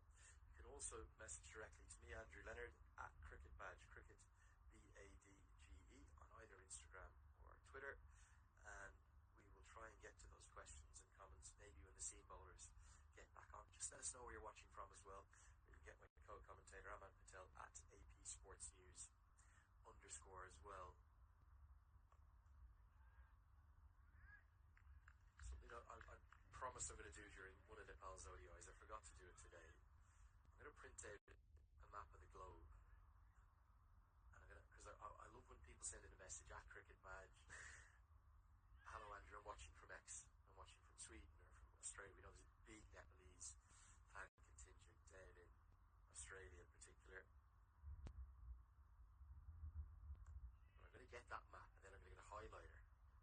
Not that I'm not doing enough multitasking on air. And I'm going to colour in every country. I'm not going to do it today because I've forgotten everything today. I forgot my jacket topi, I forgot my I don't know, I'm all over the place this morning. Barely had enough clothes to wear to come to the ground. But I'm going to to do that, I reckon we'd get to about half the world being filled in. I think we might be underselling that one because we find so many different pockets of the globe, and Europe's a big hotspot. Europe's a big hotspot. You get a couple different spots in the USA. Loads in America. Nepal obviously is going to have crazy. Canada, India, you get a couple. There's a whole load of places I didn't know until I started to become so connected with Nepal. And I gather these are where students tend to go. Japan, Korea, even up in China as well.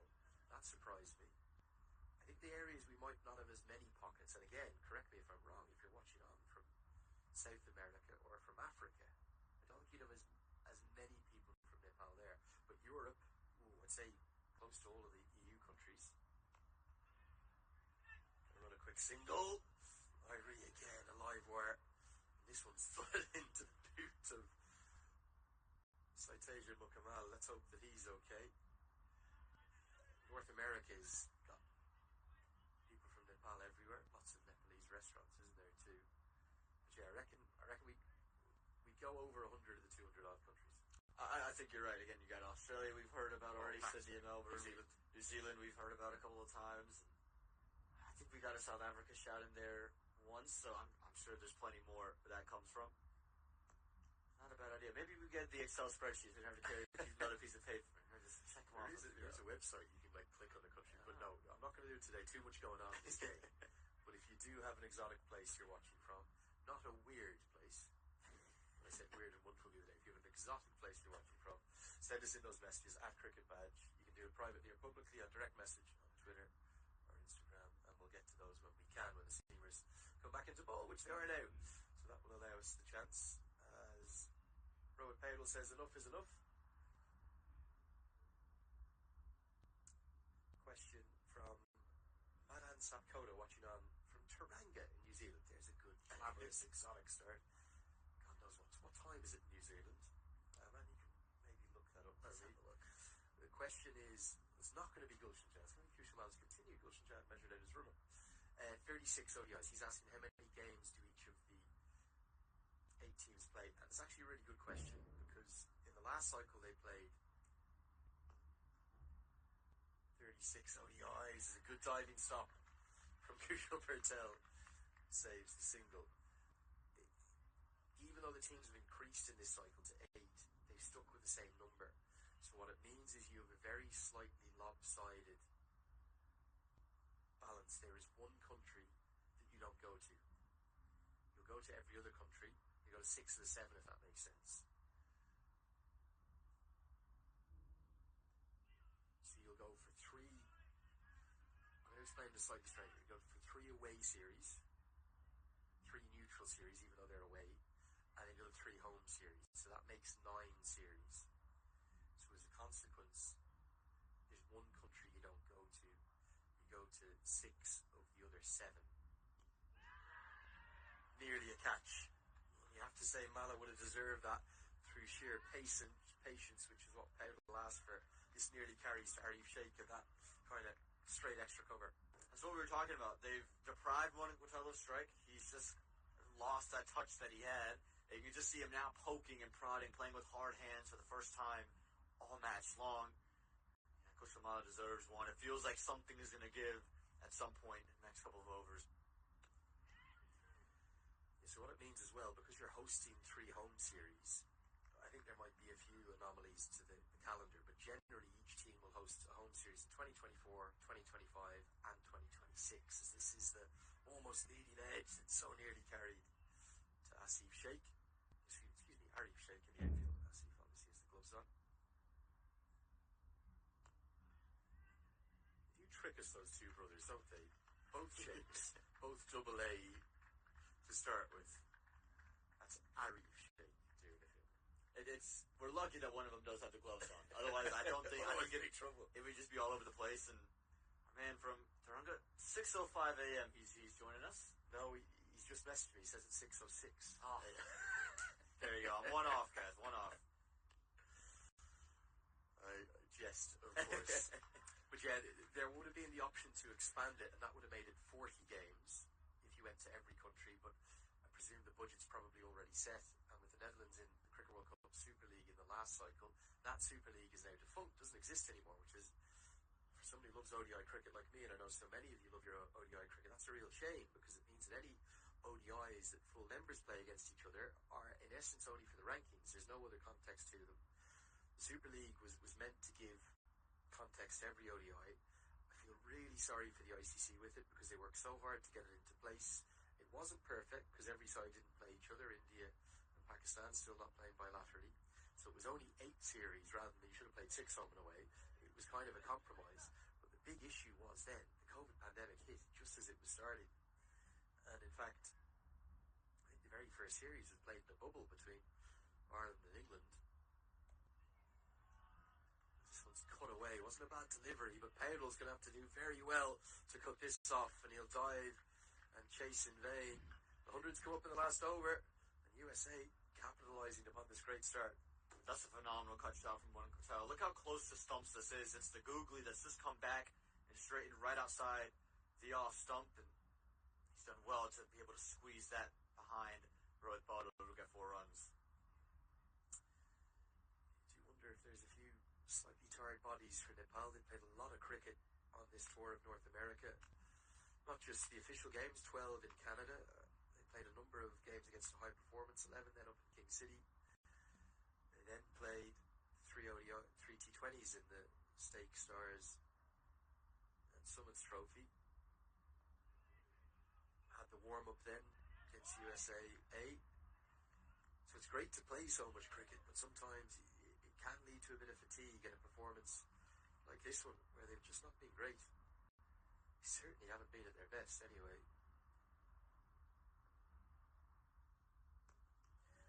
Big shot.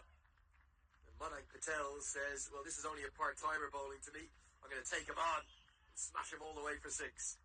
First real signs of aggression from Manik Patel in today's game, and I think he's just had enough of not being on strike, of seeing deliveries come in, and he knows that the Pacers at some point are going to come back on and start to use the overcast conditions. So he said, just straight a little bit down the leg side, and I'm going to take advantage of it. I think he senses that Rohit wants to attack the spinners while they're on.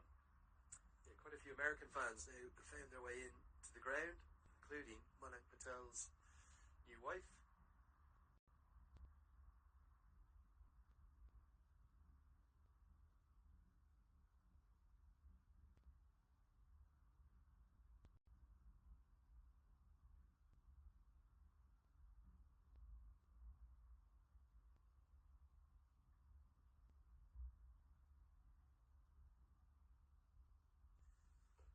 She'll be delighted. From Atlanta, there she is, where Manik Patel now lives. I think it was only a couple of weeks ago they got married, wasn't it? Yeah, it was just right before the series with Nepal and the T20 series, and he's putting on a show now in these back half of the ODIs after, again, what was just a run of bad form for him. Yeah, just one shy of what would be 3 back-to-back 50s. What a bounce back from America's captain. Really impressed by his return to form. He's one of the best players in the associate game when he's at his best.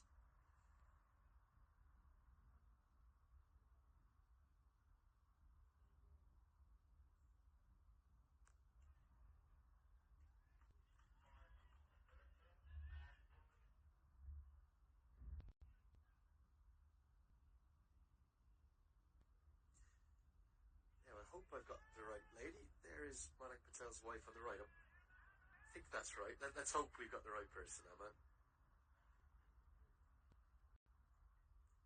Possibly, if not, it's a family member, one of the two. Either way, a Manik Patel fan with a Manik Patel jersey on, and she and the other Patel fans there are on their feet because it's 50 for America's captain again, coming from 61 balls.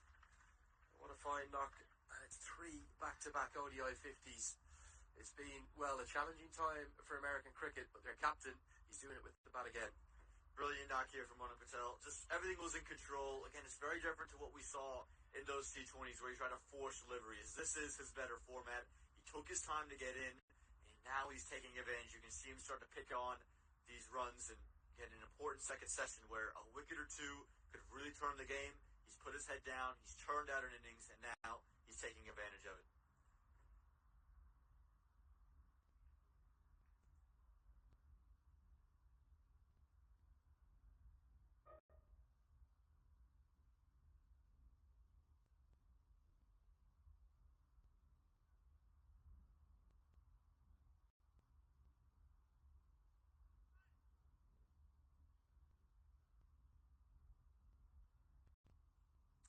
Will be the return of pace. Gulshan Jha is going to replace Kushal Mali. Threatened to do so an over 2 ago, but now he is. Nepal are in big trouble here. USA are controlling this contest as the inconsistent run of form from Nepal in this ODI format continues. And a lot of it's been thanks to the brilliance of America's captain, who's in the runs again. 350 plus scores.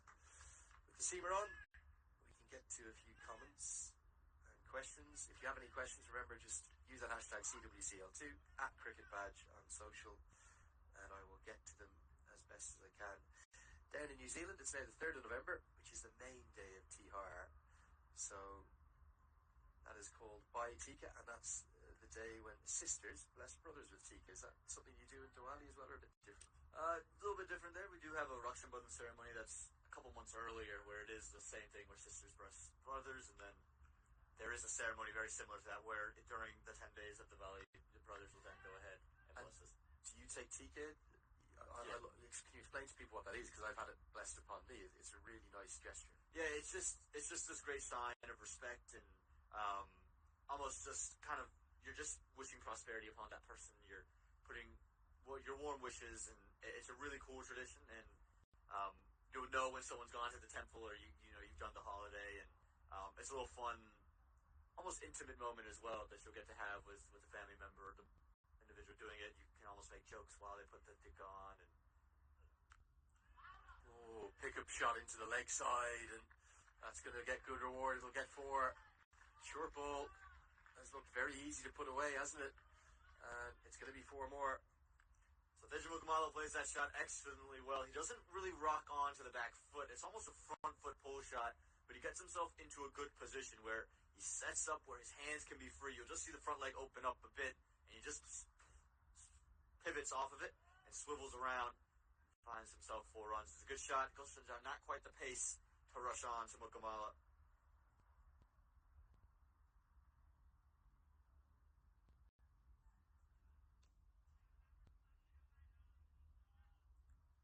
A single for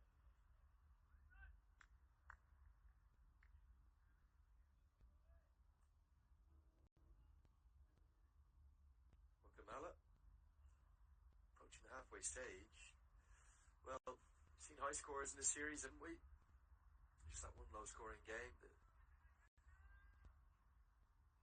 2 low-scoring games, I suppose, with the way Nepal beat Scotland. But the 10-wicket win for Scotland over USA was the real kind of drubbing in this series. But all the other games, the 2 others have been very high-scoring. Problem is, attempted off-cutter goes awry here, gets away with it. Can you really see Nepal chasing down 260, 280, 300, which USA are well on track for, given the gloomy conditions of floodlights being on? We know there's always runs in the pitch, but those 2 left-arm spinners for USA will come into the game as well with the 6th innings on this surface.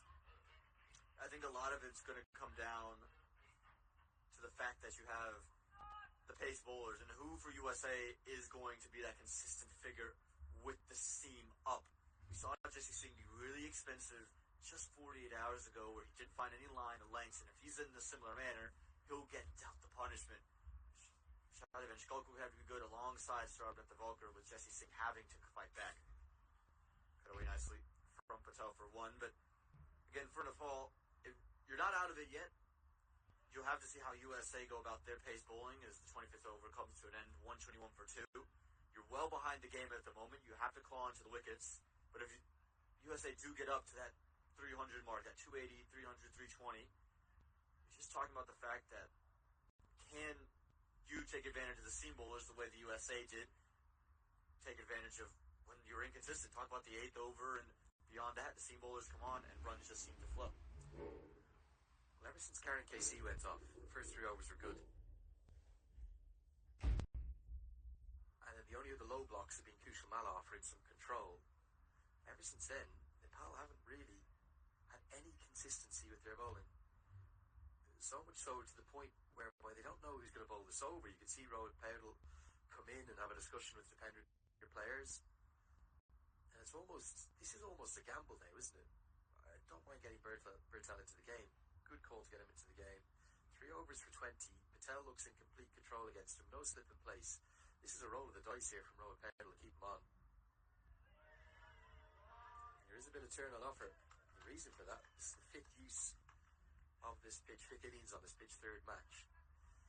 But Harmeet Singh and Nosh Kenjugay are going to be licking their absolute lips at this.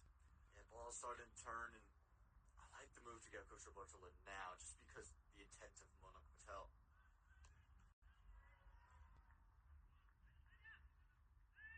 He's looking to go big. He's looking to find runs, and Bhartula just gives you that little bit of mystery. And if you just go awry, whether you go across the line slightly or just miss-hit it, he seems to have that knack of taking a wicket. So I like the move to get in, the wicket-taking leg spinner. But you're absolutely right, Lenny. This is a science to come. So the Lamashani would have you licking his lips, and then the USA spinners will be too.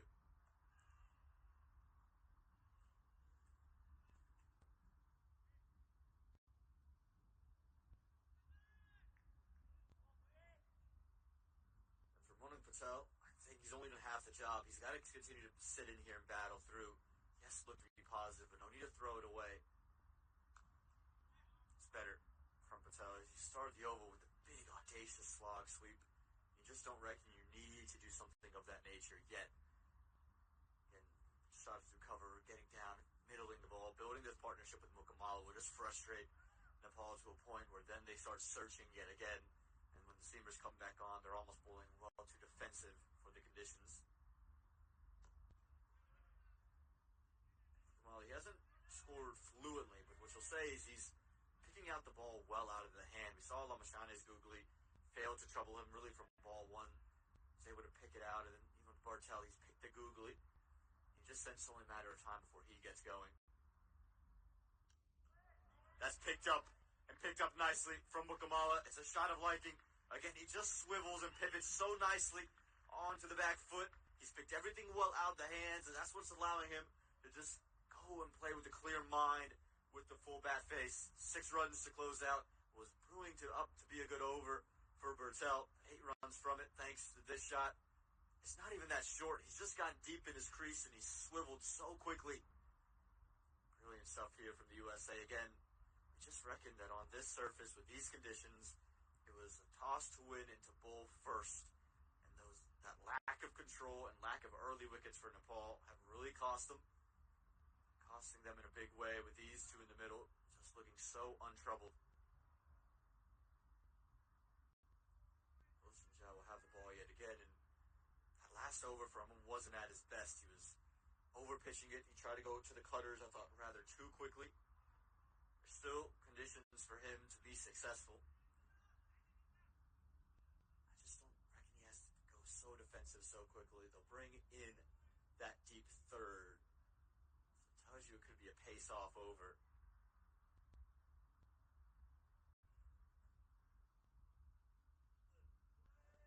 Goes to the short ball. Again, you don't mind the tactic, but that's well wide and freebies. And again, his desperation out of Nepal, they're just almost searching now when really, I reckon if you still put it in the right areas on a length, it's probably a little bit of bite off the surface. The reason you don't mind the short bottom one of Patel, he does tend to press forward. You just think you can bring in that fine leg that's inside the ring if one goes awry.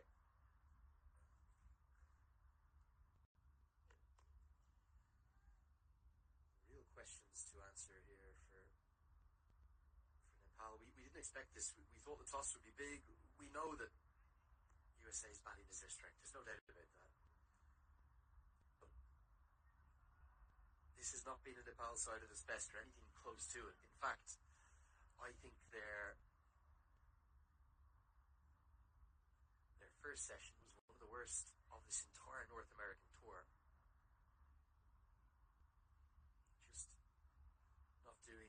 basics right. You think about the two wickets that have fallen. The first one was a little bit of a freak. It was a kind of Yorker come half volley that Jahangir got out to in bizarre fashion.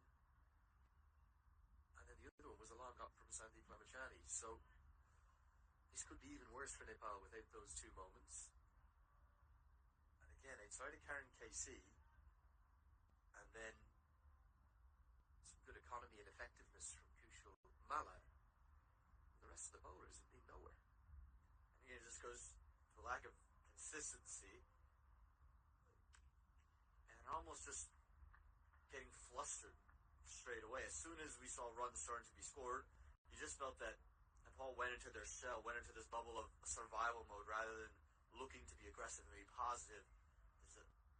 Here's the thing that's being positive with the ball, not just with the bat. They haven't been real positive with the ball today. Now you can see Gulshan Jaws almost trying to hide it away from the two bats, trying not to leak as many runs rather than continuing to be aggressive and hunt wickets and try to build pressure through good line and length. Their runs are coming easily, aren't they? For USA right now, and they'll probably have had a significant readjustment from, okay, can we back these 50 overs? You know, thinking 220, 240 could be a great effort. They're now going, hold on, we've got a platform to get 300 plus here.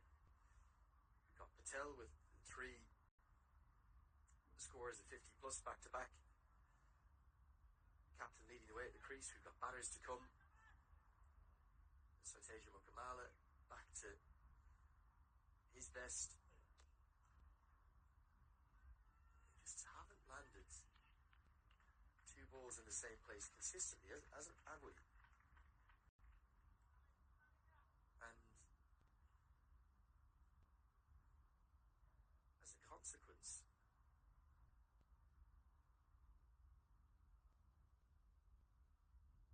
got to give great credit to Monik Patel in particular and USA for capitalising upon it, but as a consequence there's been no pressure built up. The only time they ever felt like a semblance of pressure was when Kushal Malla was kind of doing nothing special, just landing the ball in the same area.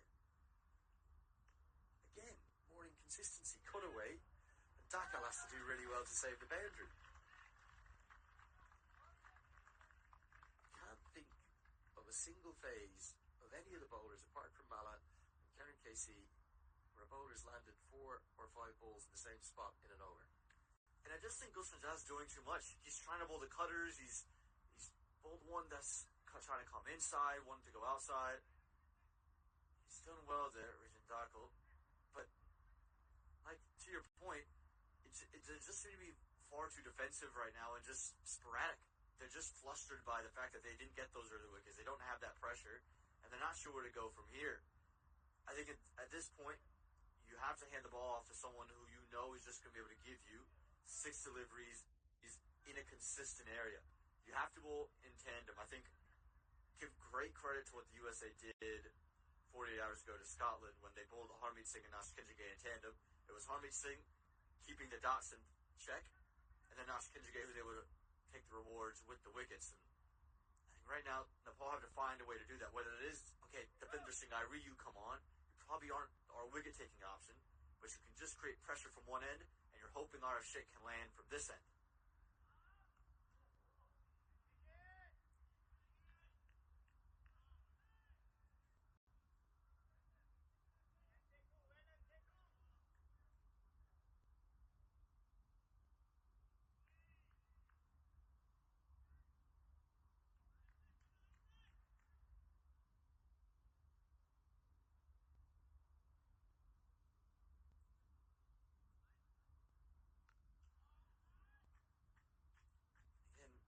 And RF Sheikh isn't landing it in a real good area either. It's just far too wide, and again, Mukamala and Patel will just be able to use his hands and just push it through the offside. Fetch one here, fetch one there. That's not the way to build pressure. Has to be straighter. Has to be closer off stump. Go back to really classic RF Sheikh. At the stumps, get it to nibble around from there. There's no need to try to hide the ball away. You do that, and you're just gifting singles into the next phase.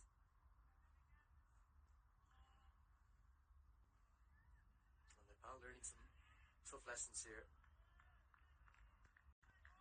Goes back to that mindset point I was making in the first session as well, Anna, doesn't it? That you have to be able to cope with that pressure of very favourable conditions.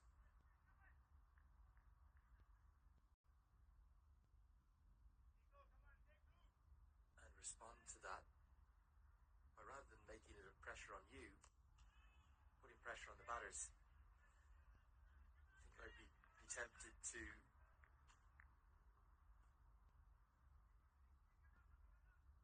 get Dipender Singh into the game, even though there's two right-handers in, try and find some control.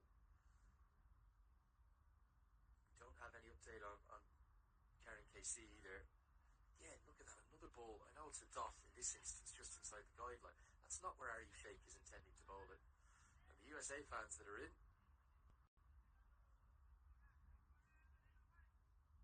they are delighted.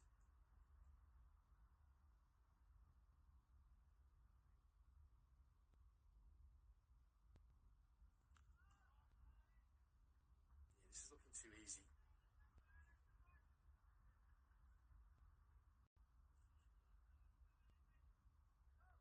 And again, it speaks to your point of not being able to land the ball in the same spot. It's going to get us to the end of the 28th over. We're just going to drop the graphics because we've got a few issues with the scoring right now. I think it's 142 for 2.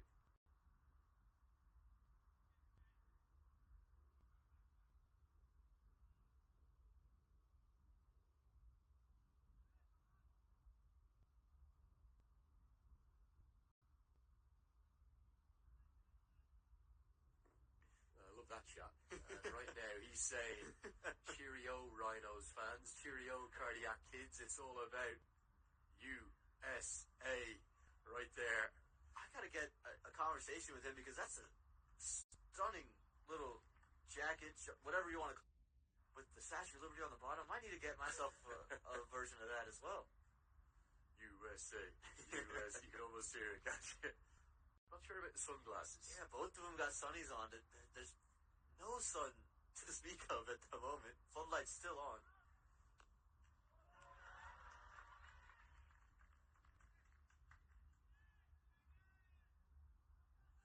Dipender Singh into the game. Good move. We're into the 29th over. It almost shows how defensive Nepal have to go now. This will be defensive bowling. USA going at over 5 and over. It's amazing how this game confounds us, isn't it? Every single person in this venue this morning said this toss was going to be one of the biggest tosses you would ever see in an international. And if you ever won the toss, we'd get a significant advantage. Right now, you think as though it's the other way around. Because Nepal have no answer, they've no consistency with their bowling. It's a dewy outfield, it's a very overcast and hazy day. Grey day. And they just haven't been able to do anything right, really. As a consequence, they've had to turn to one of their best defensive bowlers, who's really good. He's exemplary in T20 cricket. Dipender Singh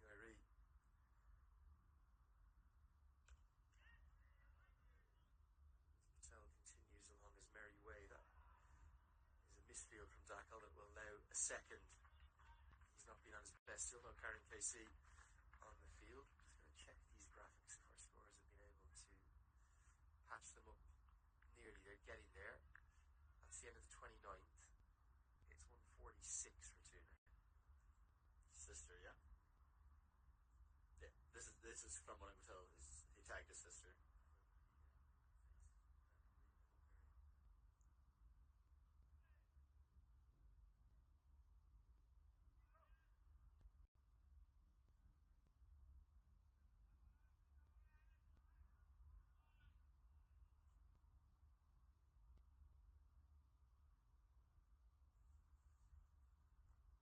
Are you shaking?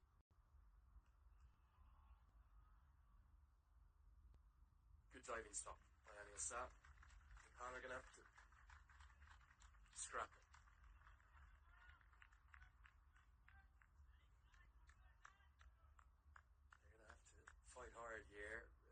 USA, they're not just thinking of 300 now, they're thinking of more than that. Double your score from the 30-over marker, 8 wickets in hand, power hitting to come. This could be a very tough last 20 overs.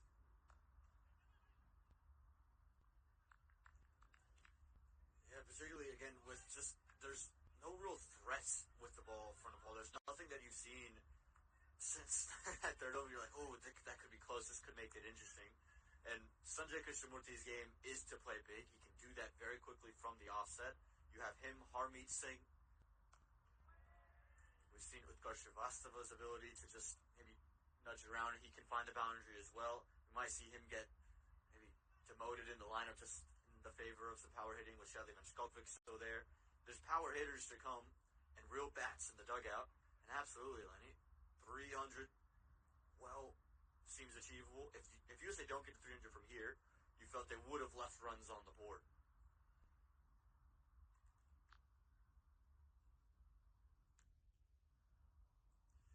Yeah, given the conditions, quite remarkable to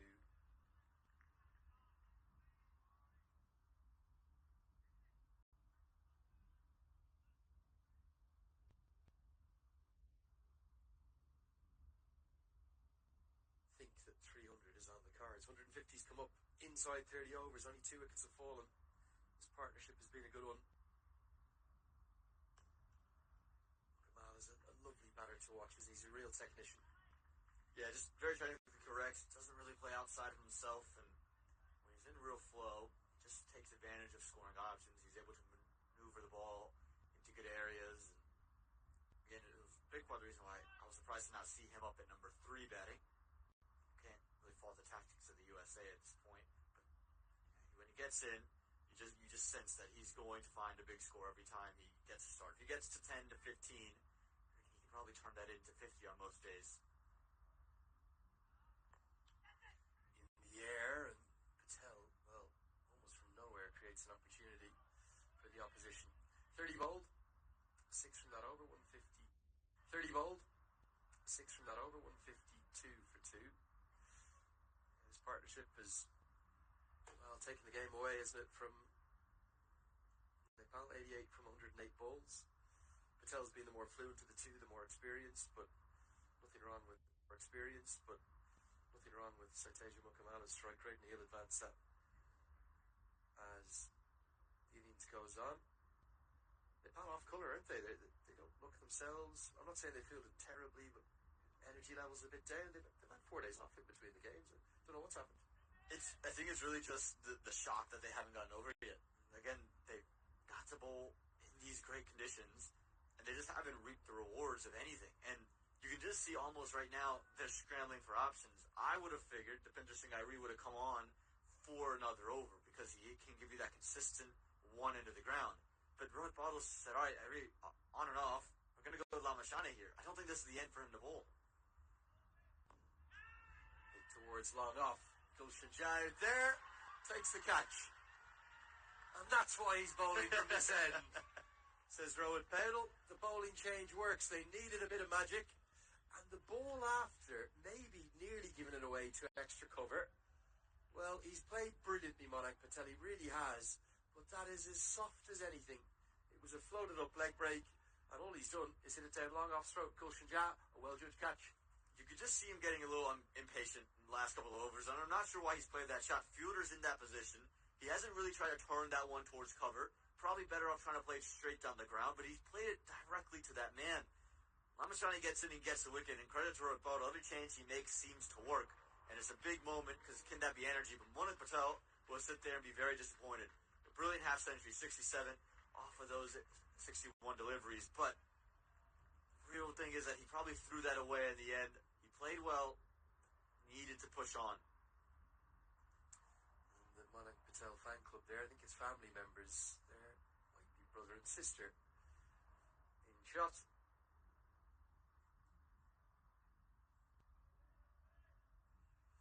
They can't believe what their family members done, can they?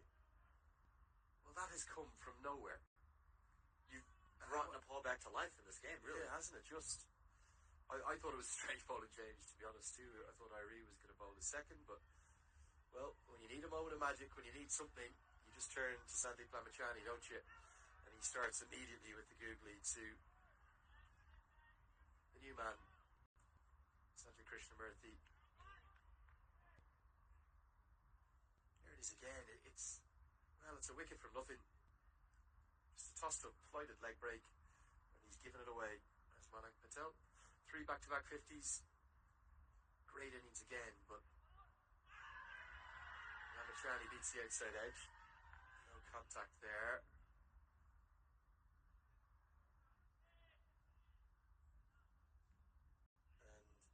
And 81 deliveries, 5 fours, 1 6.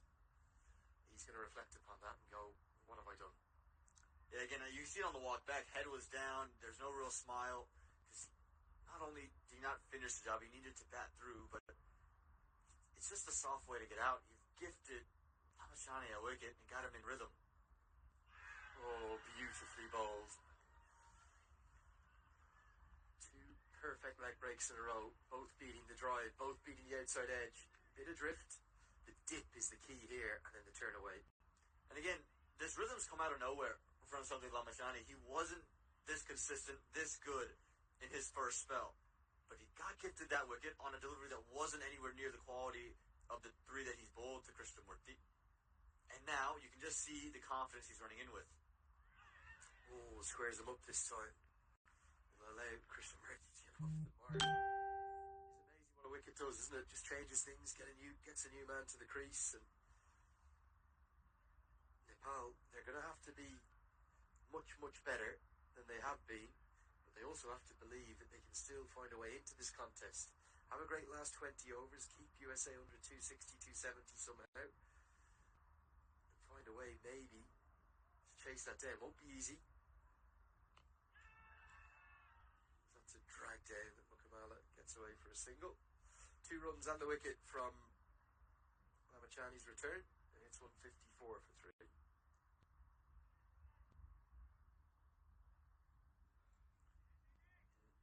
Nepal again will believe yet again. And you see the bowling options used, and it's that man at the very top that they're missing. It's Qatar KC, and this game could be very different had he not in that third over just rolled his ankle, because he was the consistent man. From there, really, Kushamala would be the pick of the bowlers from that point. Shani's found the wicket, but now, okay, he found the wicket, he built a little bit of pressure. How do the bowlers bowl now? And Arif Sheikh is taking the ball. How does he look? Is it yet again going to be wide outside the off stump, or is he going to be back to that aggressive line and length? And for me, I can understand why he's persisting with Arif Sheikh. These are his kind of conditions, but for a bowler of Sheikh's pace, he's been woefully inconsistent today, hasn't he? You should think he should be coming in, hitting the line of length, his brother up to the stumps, keeping things tight. He's barely landed 2 balls in the same place. Again, everything's been towards the wide line. He's just given the room to play to sweep or cover. That's a loss. Don't allow these 2 now to build a partnership playing the sweep or cover. Force them to go with the straight back down the ground with everything attacking that off stump. Again, the wrong line. I'm not sure what's happened here. I don't know, is it a dewy ball? Has it been getting a bit slippy? Nepal, with the exception of Kushal Malla and maybe Ramachani's last over, just cannot find any consistency with the ball. And I can understand the dewy ball point if this is a new trend for Nepal in terms of the stage of this innings where he lasts 5 or 10 overs, but this has really been from the ball 1 from Sopokami. Again, that one's towards the wide line. And yes, the ball might be a little wet, but this has been a problem since Sopokami's first over. He bowled the second over of the game. The ball wasn't going to be that wet. It just speaks to a lack of control right now from Nepal.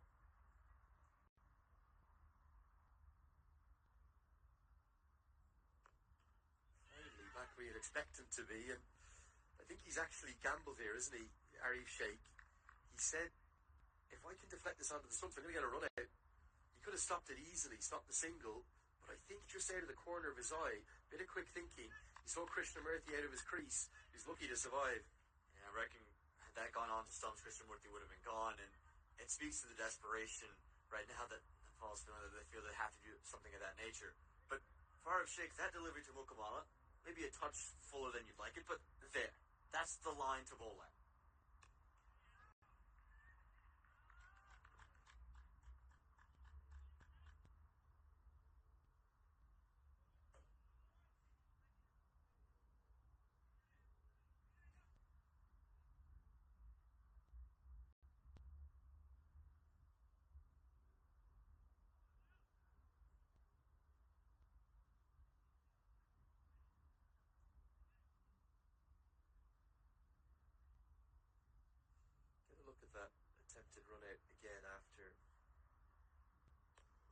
this ball, the end of Arif shakes over, better line and length finally.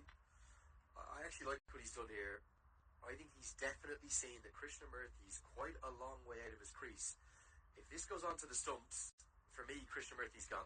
Yeah, bat's in the air. It's really good, and you can see it from Sheikh's hand. He never tried to close the palm. He opened the palm, opened the face, and almost tried to guide it to third man. It's like a shadow batting. Here's the reverse angle of it. Yeah, Krishnamurthy's nowhere near close to his ground. He was lucky to survive there. But those last 3 balls of Arif Sheikh's over, that's the area. Right outside the off stump, angled in. You can just see very tough to score from there, and you're attacking the wickets.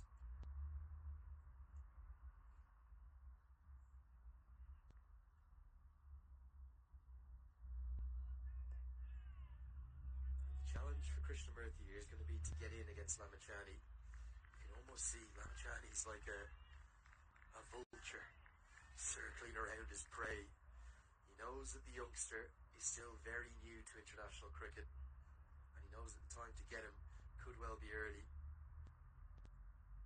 Slightly open stance as well from Krishnamurthy. That is not a good delivery, and it's pumped away for 4. Overpitched. Great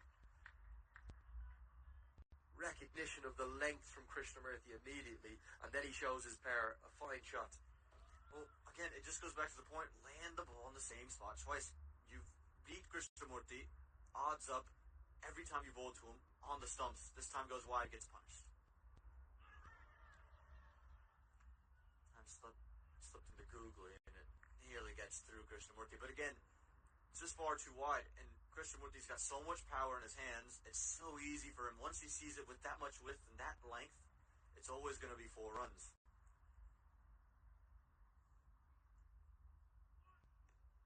Better from Lamachani. Irie's that good, he can walk to it, kick it up into his hands and still not have a single.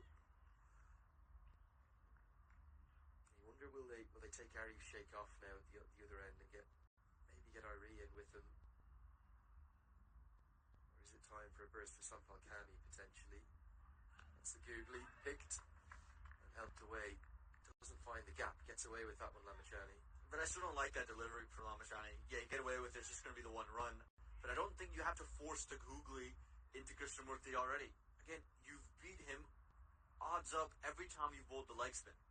Every time it's been on the right spot, you've beat him through and through. And now he's just thrown in a real loose googly that's allowed him to get off strike. Googly again. Irie does the fielding again. 5 from the over. 33 bowled. 63 for 3. You're watching us live here from the Grand Prairie Stadium, this incredible Major League Cricket venue that they've done a phenomenal job with. That's the standings, the points table. USA, remember, they have a chance to go top of the table, and to do it in this calendar year, because after the end of the Netherlands-Oman UAE series that's going on, just started yesterday in Muscat, there will be no more Cricket World Cup League 2 action this year. It'll be January that the next series are being held in. That is going to be in Oman again. So they're hosting almost back-to-back series. That'll be USA and Namibia travelling out to Muscat, that fantastic venue. The change of bowling isn't the one that we speculated about. It won't be Dipender Singh Ari, but it will be spin in tandem as Kushal Bertel returns. Is that a sign from Rohit Powell that he feels as though he needs a wicket here, and if he doesn't get wickets in the kind of next 4 or 5 overs, the last 10 could be very chastening? Yeah, I think he wants to see Harmeet Singh out here as soon as he can. Rohit Bodal, and again, it's a risky move to bring Bertel in, but it's the aggressive wicket-taking option to try to force Muhammad to play a shot. I just reckon with it being Krishnamurthy's being brand new to the middle and still just trying to ease himself in, I don't reckon they're going to try to take him on. Might have been better off going to Dipender Singh Ari, build pressure, bowl dot balls, and let Lamachani take the wickets at the other end of the ground. For me, it is a positive move, but there's a kind of risk-reward element to it. What he's saying is that I think these two are the most likely to to get me a wicket right now, particularly with the way my seamers have bowled today. And it's this kind of dichotomy, isn't it? Because, yes, they're the most helpful seaming conditions you can imagine, but then the dichotomy is that it's a used wicket. This is the third use of the same pitch. Understandably, that the grounds team didn't have time to get a new one prepared with all the inclement weather we've had about. We've had a real change. We had beautiful sunshine for the first 2 weeks.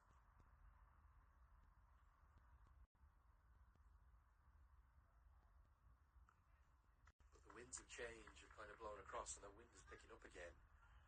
Good running, gets it back for a second. Excellent from Mukamal and Krishnamurthy, the two youngsters. And therefore, with all the change in weather, they've stuck with the same pitch, so there is a turn on offer. So what Powell's saying is these are most likely to get us the breakthrough, and if I don't get breakthroughs, I can't contain things in the last 10. So I think it's a positive piece of captaincy. But he needs his bowlers to help him out. Basically the whole day, they've barely helped him out a touch. 34 bowled, 169 for 3. Right on the precipice of the second drinks break, and we're going to have it. So we'll have a break here in the commentary box too. Nepal, well, they're behind in this game, I have to say. We're going to need to have a great last 16 overs to have any chance in it. They won the toss, they elected to bowl. Next to 67 from Manak Patel, and a 48 unbroken innings thus far from Saiteja Mukamala. Welcome back here to Grand Prairie. We're at the, well, quite wonderful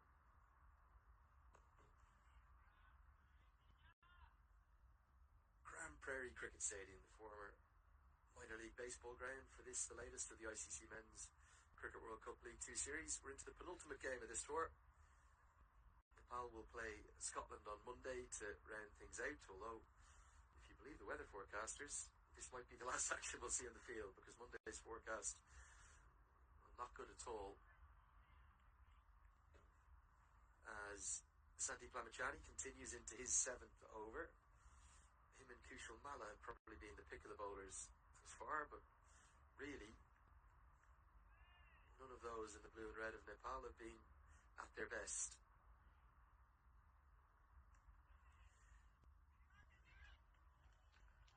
Misfield from Rohit Powell is going to cost 4. I'm not sure if Powell's battling with an injury, because I don't think he's moving very fluently. We saw him get some treatment to his lower back the other day. He's usually one of their best fielders. This wasn't a great effort at backward point. We also saw him, after one of the throws that he made early on in the game, hold out his right arm. So maybe something to do with that. He did reach with the left, which is the non-dominant. It was the way he was going. Again, Rohit thought on a normal day, you reckon, would have just been able to stop that. Definitely don't think he's at 100%. He'll obviously battle through, and Nepal are going to need his batting today, the way this game is set up.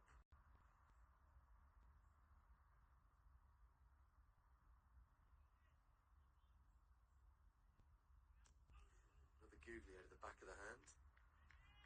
Don't think Krishnamurthy's picking him as easily as Mukamala is, but maybe he's read that a bit late. Well, I think the big thing is the length in which Lamachani has bowled it. It's well too short. That fuller, it probably gets through Krishnamurthy, who's looking to be very positive with his hands, and is not quite getting it right out. Another googly. That's a better length to that googly. Forcing back. 5 from the 35th, 174 for 3. We've been terrible at keeping up with your comments and questions on social media. Let's get to some of them. As Arif Sheikh is going to return to the attack, another change in bowling.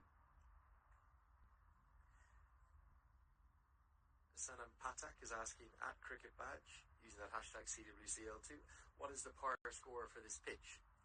Hard to say the par score for this pitch without considering the overhead conditions, but I think if you talked about the pitch alone, it's lovely to see a bit of unity between USA fans there in the blue shirts and Nepal fans in the blue and red, and the Stars and Stripes flag.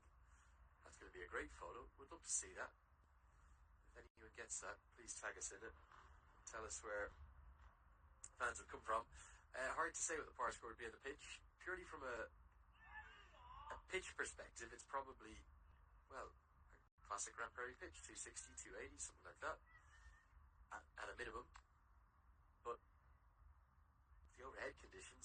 should be bringing that down quite significantly. Yeah, again, you shouldn't see these many runs on the board. It's a wicket that's been used, this third match on it, but the overcast conditions will allow the ball to swing around.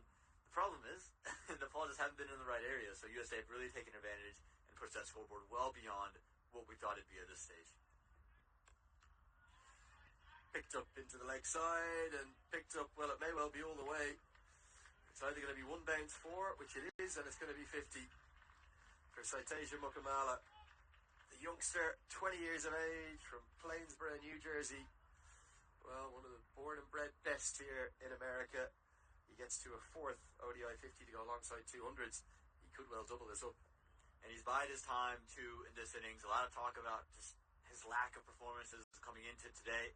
But everything's been in control. He's taken his time. He so nearly gives it away. And the Nepal fans can't believe this hasn't gone to hand. Was this a chance? It was in the air for a long time, and it felt like it just landed right in between. Taken would have been tough on either regard, but I think both fielders just thought the other one was going to get there first and just held up. Again, you can see Mukamala looking to be positive, but Nepal, yes, the damage is done. You have to take advantage of these little moments. Not dissimilar to that other wicket that Arif Sheikh got in the series, where I think it was Jones, wasn't it, of Scotland. He was just trying to impose himself upon the median pace, and I know it was called a mid-off, but it was kind of a similar dismissal, because Arif Sheikh looks a bit innocuous, and if you try to dominate him, you can just hold on the surface and you can give a chance. Bertel and Mala neither able to get there, backward point nor deep cover.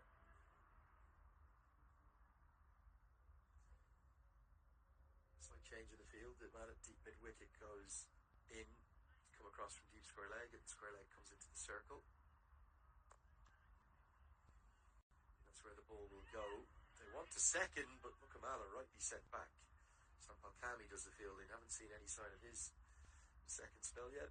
Future very bright for America with these two and Shrivastava to come.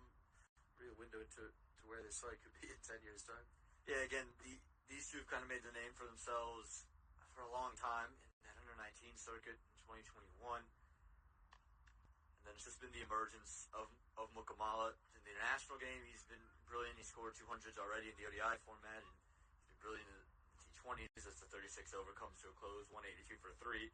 And this year in particular for Sanjay Krishnamurti was really the one that propelled him up to everyone's talking about him because of what he's done in Major League Cricket. And you see with the bat, earlier on it was Maulik Patel who got things going, and you could just see Mukamala use Maulik Patel's innings as a launching point for his.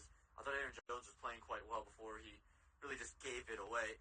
But yeah, you see the two there, Mukamala, Krishnamurti, and then Shrivastava will come in after that, you reckon, unless we get closer to that 14th over. Might see Harmeet Singh just get that promotion. Future real bright for the USA.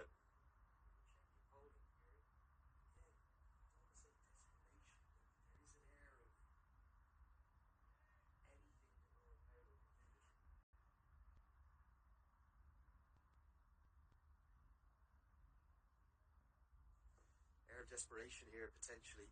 Powell saying, I need a wicket. And he's going to get it. What a catch from Dipendra Singh Airi. Bertel has this incredible record of getting wickets. He's not been at his best today. It was a floated off break, tossed up teasingly.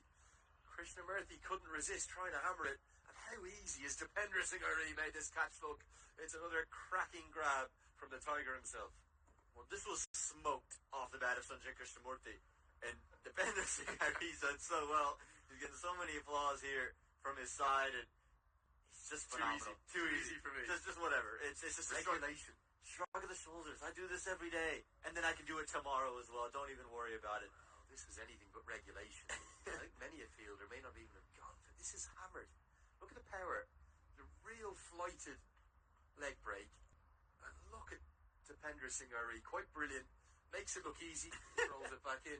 Just another day at the office. He's just tremendous, isn't he? And Krishnamurti couldn't quite believe it. I don't think Kushal Patel thought that Dipendra Singh Airi was going to catch this. The face that he made right after it came off the bat of Krishnamurti was one of, oh, there's 4 runs. Am I in the over? I might be pulled off. Just one and done. And how big a moment is that? Because now you're seeing Bertel claw into it. Then Paul's got a little bit of that momentum. That's what Dipender Singh brings to the side. He just forces something to happen. And we thought about this, Lenny. Harmeet Singh getting that promotion. I reckon maybe just a bit too early. Thought maybe you could have waited till the 40th over to send him in. They reckon they want him in now. Big call this, I've got to say. This is a big call because I thought Shrivastava played so fluently. If Shrivastava got 50 off 90 or something today, fair enough. But what I think this will allow is, I'd be shocked if we don't see Dipender Singh come into the attack immediately from the other end, replace Arif Sheikh. I think they might keep going with Bertel, and then if Singh doesn't get a long time at the crease,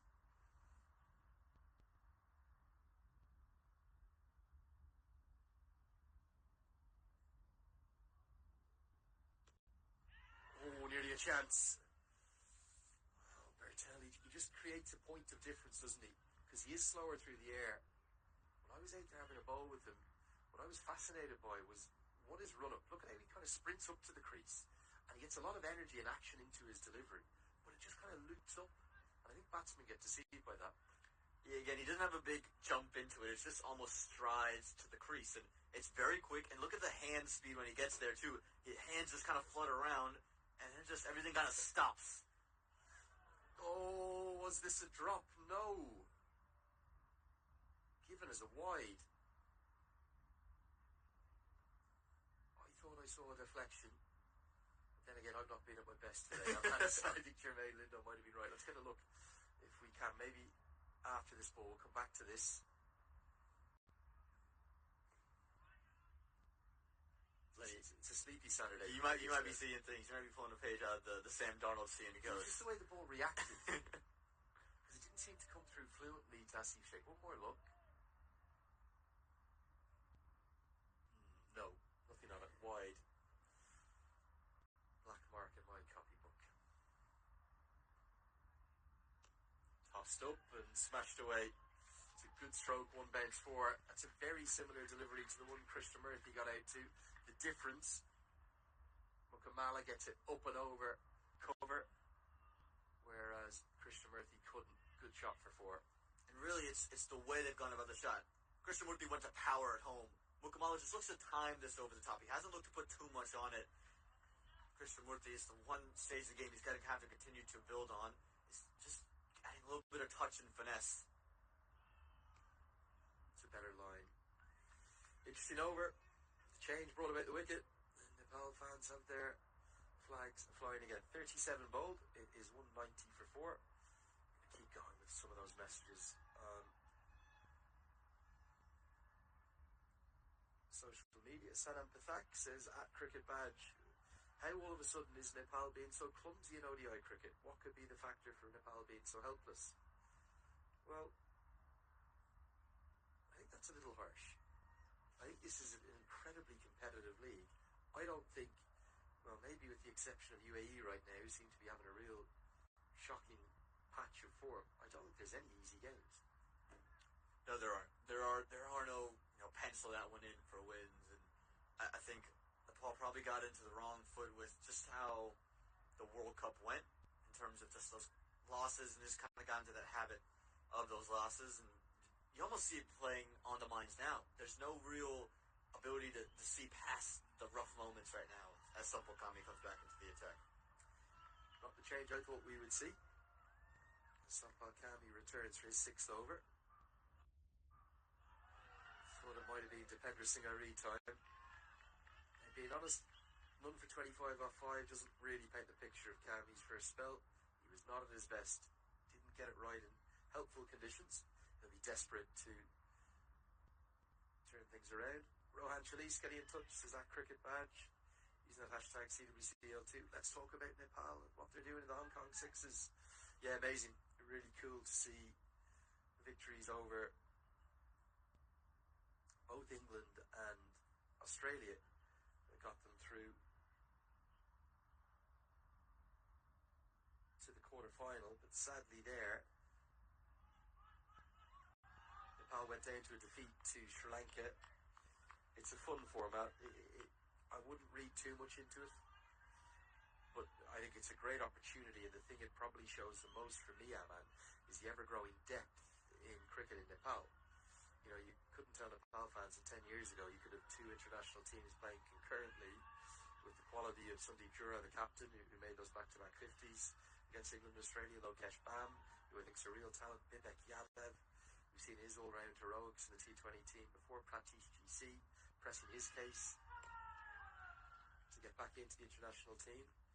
And Rashid Khan, yes, you heard me right, not Rashid Khan from Afghanistan, but the young all-rounder Rashid Khan from Nepal, hitting 8 sixes and making 55 against Sri Lanka today. It's a fun format, don't read into it too much. It's 6 per side, it's 5 overs. It's a great opportunity, and I think it's a great thing that it returns, and credit to Cricket Hong Kong, and I think it's the TCM team who've managed to come together. 12 teams, largest it's ever been. It's a nice tournament, 3 days, in, out, great city. Everyone's going to really enjoy it.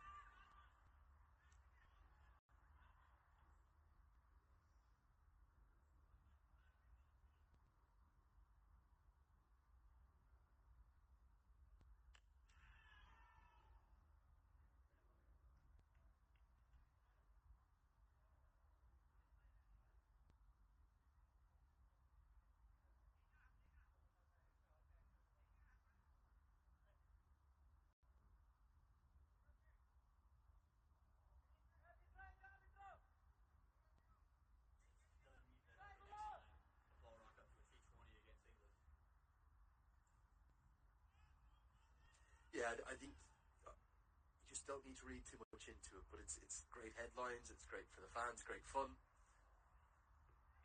and it's great exposure. You know, it'll give it a little bit of a belief. I saw Pratish GC's interview say that, well, we fully expected to beat both these sides, and I think some of the Nepal fans, one of the messages I got were that the commentators were being a little disparaging to Nepal. They couldn't believe that they were winning the game, whereas actually, if you look at the quality of the team that Nepal have sent, 5 players with international experience, I think.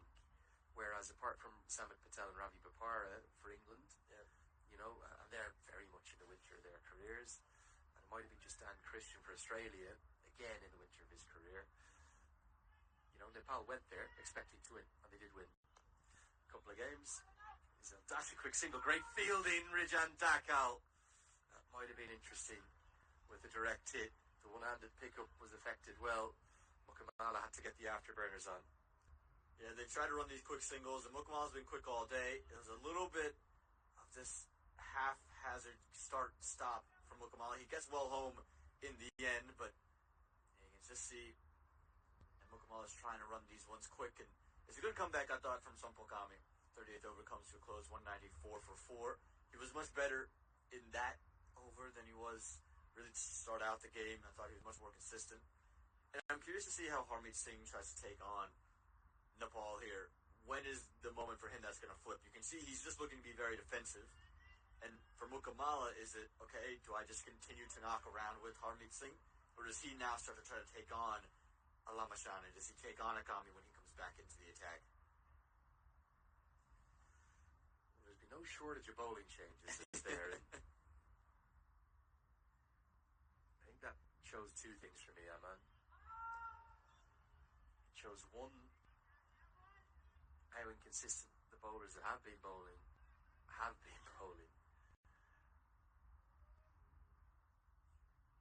And 2, it shows a pretty unhappy captain with you know, he's desperately trying to search for anything. A couple of the bowling changes have worked. Still think Irie would be a great option with Harmeet Singh out there. And this is going to be, well, a fascinating clash. A clash of 2 men who have no shortage of confidence. Yeah, Harmeet Singh, we even saw it 48 hours ago. He probably was just kind of setting himself in the game, and then he just almost felt that he got pushed behind the game. He wanted to get ahead of the game and really assert his dominance. And Lamashani, I'm sure, will want to do something similar. He's shifting the field now to provide himself with that deep mid-wicket fielder. He's packed in the leg side, daring Harmeet Singh to go hit him over covers. Again, if Lamashani gets 2 or 3 by Harmeet Singh, I wouldn't be surprised to see Harmeet Singh try to play one big. I think it was Michael Leask, wasn't it, that he got out to. It wasn't wasn't a great shot. Now it came off a wide. It felt like, and that wasn't given, and it felt like he was asking for it to continue to be given. As you see, the security team who've done a marvelous job here, bag checks in the morning and keeping everyone safe and sound, and also enjoying the game. They've asked the right questions, trying to get themselves involved. Dragged down, helped away, and will be for even Lamachani. I know he's got 2 wickets and the figures look good, but not at his best today either. Mukamala, just going along his merry way. Mukamala's been picking them all day long, and again, he's just missed the length yet again. It's just far too short and easily done for Lamachani, who's in such good rhythm, who's just letting it go on the off stump, letting it spin away. I'm just not sure what he's trying to change, why he's trying to change it. Goes to the googly. I think if we had a counter here, something we used to do occasionally in some broadcasts, kept a little bit like the kind of the notches in the, you keep counting down the days. I think the Lamachani googly counter would be up to another one. Might bring about a chance, but not going to carry. Didn't carry to Kushal Mala. You're probably going to, at the end of the 60 balls, have at least 30, aren't you? Minimum. You felt early on he was probably going to a well too much, too quickly. He went to plan B, 39th over comes and goes, 200 on the board for the USA, 201 for 4. But yeah, he just went to it so quickly that, again, in T20, you say, okay, yeah, I can understand you wanting to try to change it up, all those variations, but in a stage where the ball was still doing a little bit, there's plenty of turn, there's batters still trying to figure it out, he almost gifted runs trying to force the googly in. Well, lots of messages continue to flood in, particularly from the Nepal fans. Prasi Kasi watching on from Milan in Italy. Why does Nepal not seem to attack at this time? They've been very defensive with the ball. Well, the reason they've had to be defensive is because their bowlers are not bowling consistently. Haven't seen any periods of pressure be built up. Might have been deceived by the conditions a touch. Sudan Pandey asking, what's my thoughts on Nepal's performance in the Hong Kong Sixes? Yeah, just gave those thoughts. Congratulations to the boys. Great to see them go so well. Bikash Chile is watching on from Japan. It's already 2:15 a.m. here. Match is heating up. What's the strategy here with Karen KC unable to bowl? That's a good question, and it's definitely been a big effect, isn't it, Aman? Because he would have been a banker to bowl 10 overs, and even though he only bowled 10 balls before suffering that injury, he was looking like the best of Nepal's bowlers today. It was, and it also provides a big question of who bowls at the death. I think you're going to see a lot of Deepinder Singh Airi from one end of the ground bowling in the death because you just haven't got that consistency from Simple Kami and Arif Sheikh. Sheikh is bowling his 7th now with 10 overs to go. How do you manage him? And Sheikh, who's got 4 overs from here. Good shot. That's one of those funny areas that Harmeet Singh can get the ball to, and I think it might be the captain of Nepal who is at his very best to save 2 runs. Didn't think he was moving particularly well, did we? He got a sprint on, got one hand to it. That's marvellous work. And he saved remarkably 2 runs off that. This is 4 runs every day of the week, and he's done so well not just get a hand to it, but do enough to push it back in play. And you can see how much the fans right behind him loved it, cheering him on. And you have to say poor running from the USA to not get a 3rd. Quick single. Oh, direct hit again might have been interesting, but once you call immediately, you've got 2 fit men at the crease like you do here, you'll go alright. Yeah, I loved the reaction in the background of a couple of the USA fans. Almost couldn't believe that Powell had got there. 10 overs remain after this over. We've tended to see 100 be a pretty consistent barometer the last 10, going at 10 and over. USA still very much thinking the 300 plus here. I think you're thinking of getting to that 300 point, especially with Harmeet Singh at the crease. I think he'll have a lot to say about this final 10.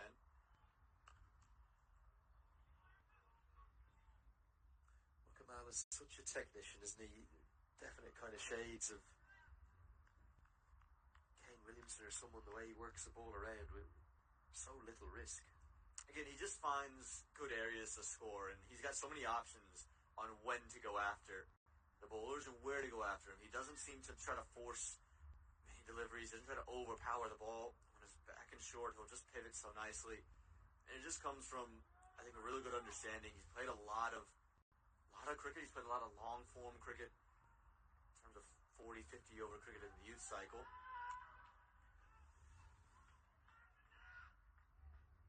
Good running. Gets him for 2. Mala's got a bit of difficulty, doesn't he, getting to the ball quickly. And shouldn't probably have been 2 there, but it'll make it the simplest of 8 runs from the over. USA well on track for 300 plus, if not 320. It's 209 for 4.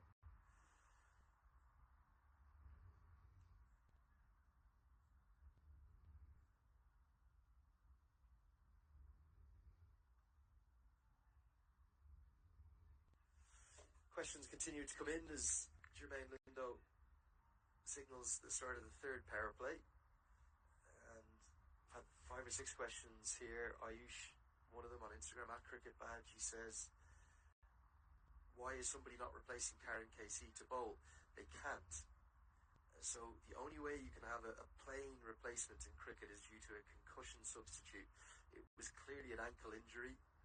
I do wonder, is it something that might change in the future? Karen Casey not even on the bench at the moment. He's in the dugout getting treatment still. Excuse me, in the dressing room getting treatment. It was a nasty ankle roll that he suffered. I think we'll probably see him bat if he has to bat, but he certainly won't be bowling today. He did get back onto the field at one stage, but wasn't fit enough to bowl. You'd also think Monday's got to be in jeopardy for him.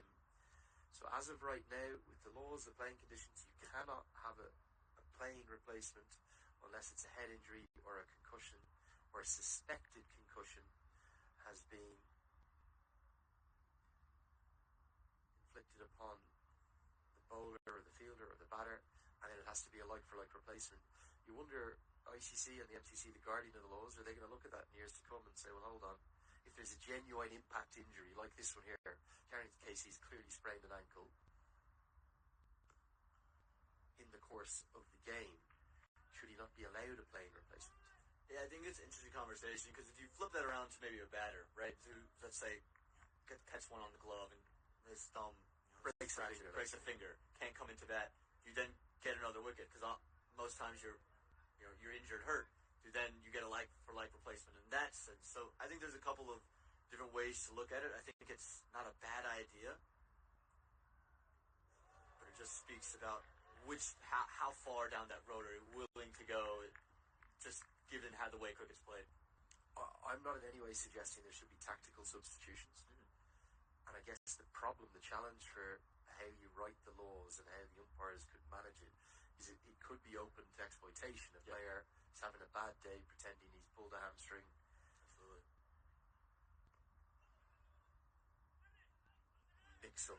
Mala again, not with the greatest piece of fielding. He does enough to keep it to a single. And there's a mix up between Mala and Cami.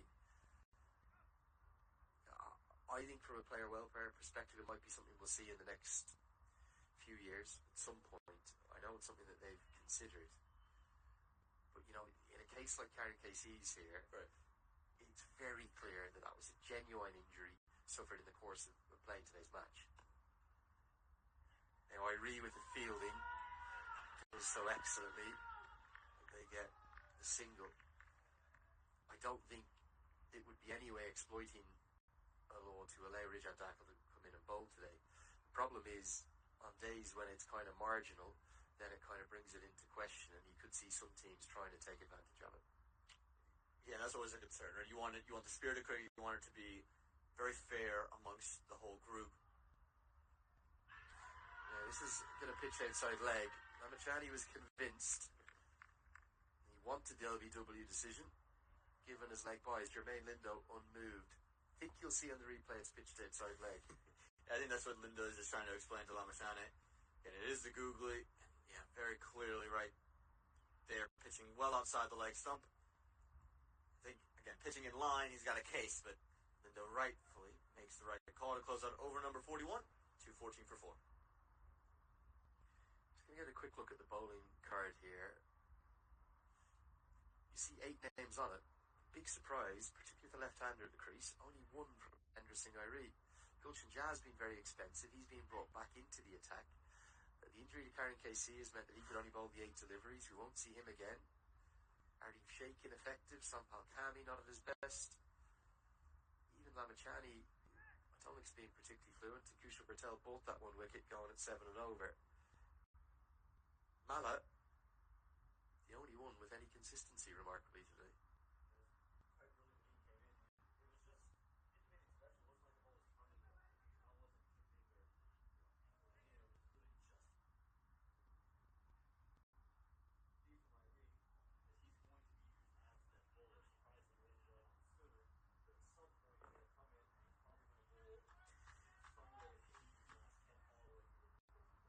I thought he had to bowl this over. Really surprised. Pace on the ball has proved easy today. Again, and there's been no consistency at all from the seamers for Nepal. Trying to get to some of these questions. Remember, you can use the hashtag CWCL2 and message directly to me at Cricket Badge. See a fan watching on Sadi Katiwada watching on messaging on Instagram. He says at Cricket Badge, why would Rohit Paudel hold back Dipender Singh Iree's overs? A good bowling partnership surely is Dipender's economical bowling attack and then someone at the other end trying to pick up the wickets. Well, we agree with you. One of the problems has been, as you see another real wide outside the off stump, one of the problems has been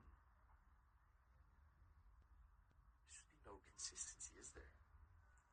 And that's the tale of the innings. It genuinely, as well as Satej Mukhamala's played, as well as Manik Patel has played, you'd speak about it a lot being the inconsistency of the Nepali bowlers that have allowed the American batters to find their way into the game and put on some runs. I don't think the wicket is that favorable for batting. The conditions are all for bowling.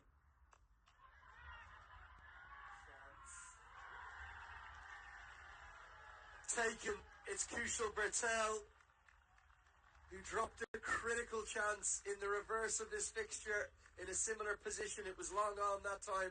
This time it's long off. In fact, it was long off that time as well because it was off the left-hander. He's a brilliant fielder. Kushal Patel holds on to a beauty and it ends Mukhamala's stay at the crease. The change of bowling does work again, maybe not in the fashion we expected. How good a catch is this? He's done very well to get up to the ball. Satej Mukhamala has just sliced this straight up. He hasn't got really anything on it. You can see he's just looking to go for power. He hasn't gotten it that far past the 30-yard circle. Big hugs all the way around. Mukhamala's played well for his 75, but it's a tremendous catch that's done him in from Kushal Patel. Mukhamala 4 is a 6, and again a well-placed 75. He set the game up. But this is a brilliant piece of work out in the field. Again, he hasn't really gotten this at all. He's run all the way from the edge of the boundary rope, taking it very low, diving forward, and he's found a way to hold on, kiss the ball on the way through. And this could be a moment in the game for Nepal. Yeah, kiss of the ball for good measure as well. It was a very similar drop to the one he dropped, wasn't it, against USA? And if he'd held that, Nepal probably would have won. I think he's as good an outfielder as Nepal have, Kushal Patel. It's Iree in the ring, it's Patel and Paudel in the deep. They are 3 complete standouts. And a moment of magic has maybe just brought this game back into question. Because with Mukhamala there, 300 plus was, well, almost a certainty, wasn't it? Now, Utkarsh Shrivastava, just his second ODI, will have to play well. He gets a moment of fortune to get off the mark. One more look at this catch here. It's the speed with which he gets to the ball. Look at the technique too. Watches it all the way into the hands and then braces the elbows. Superb catch and a great moment for Nepal to bring them back into the contest. And now this would mean Harmeet Singh's wicket's so huge. If they find a way to break through Harmeet Singh with 8.5 overs to go, you can really think about restricting USA not under 300, but also bring them under that 275, around the 250 mark. This goes into the air, and Harmeet Singh is going to get so lucky, isn't he? He gets more of that. Either the man at Cow Corner or the man at Long On would have taken the catch. maybe now Jazz kind of, albeit belatedly, found the right length to bang it into. I reckon to Harmeet Singh it's not a bad length to bowl, especially with the way he's bowling the cutters, and Harmeet Singh's, he's going to throw his hands through the line of the ball. That's just the way he plays his cricket. So to pull the cutters on a length and then hold one seam up and let it rush on, it's not a bad strategy to the left-hander. Long on in place. Shrivastava, so nearly picks him out. Now that, well, a bit of a rush of blood from just his second delivery. You can almost see the more experienced Harmeet Singh saying to the youngster, the 17-year-old, take your time.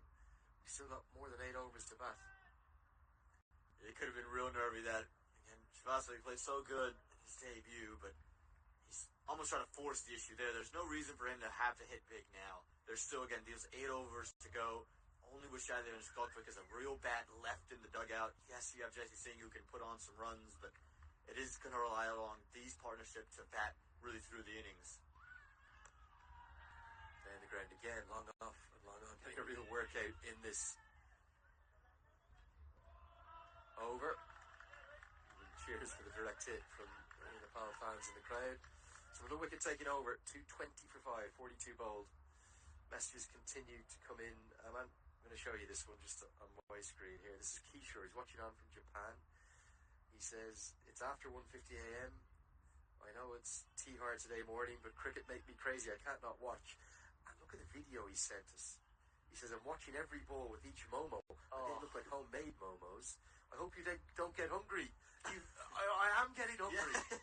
Well, when these 8 overs, we got to go get some Momo. Find a way to get Momo to the ground. Anybody in Grand Prairie, I need an urgent delivery of 24 chicken cote Momo. That's 18 for me and 6 for a man. It'll work. Lenny, actually, you took me to get my first Momo after the T20 series. Were they your first Momo? Yeah, they were my first Momo. What was the name of that place you went to? Yeah, that's Peter Delapenna. He really enjoyed Everett's was good. Something like that. Peak restaurant. Dragged down, helped into the leg side. Irie is there, but can't cut it off. I think Rijan Dackle just got in his eye line a bit, and we're into the third and final power play, so there's 5 fielders in the deep. There should have been protection there, but a misjudgment, a rare one from Depender Singh Irie, and it gets to the rope. Yeah, it's well done. It's another real drag down from Sandeep Lamashane. Yeah, Irie, he's usually so good. Was unable to get to that one with his left hand, the weaker hand at that. But he was able to get up all right, but a good start to the over for the Americans. Goodley again, better length this time. Something's brewing between these two. You can just see the looks passed on from Lamashane to Singh, the wry smile off the face of Harmeet Singh. There's something gonna give it this over, you reckon? It's over, you reckon? I think they're mates off the field, but it really doesn't look like it on the field. It's a peacock off, isn't it? It's who's got the bigger feathers to show off their skills. Because they both are hugely confident cricketers, believe massively in their own ability. Lamachani's desperate to get the wicket of Harmeet Singh, and Harmeet Singh's desperate to get the better of the battle and hit him for a few boundaries. Only 3 balls left for Lamachani to impact the game.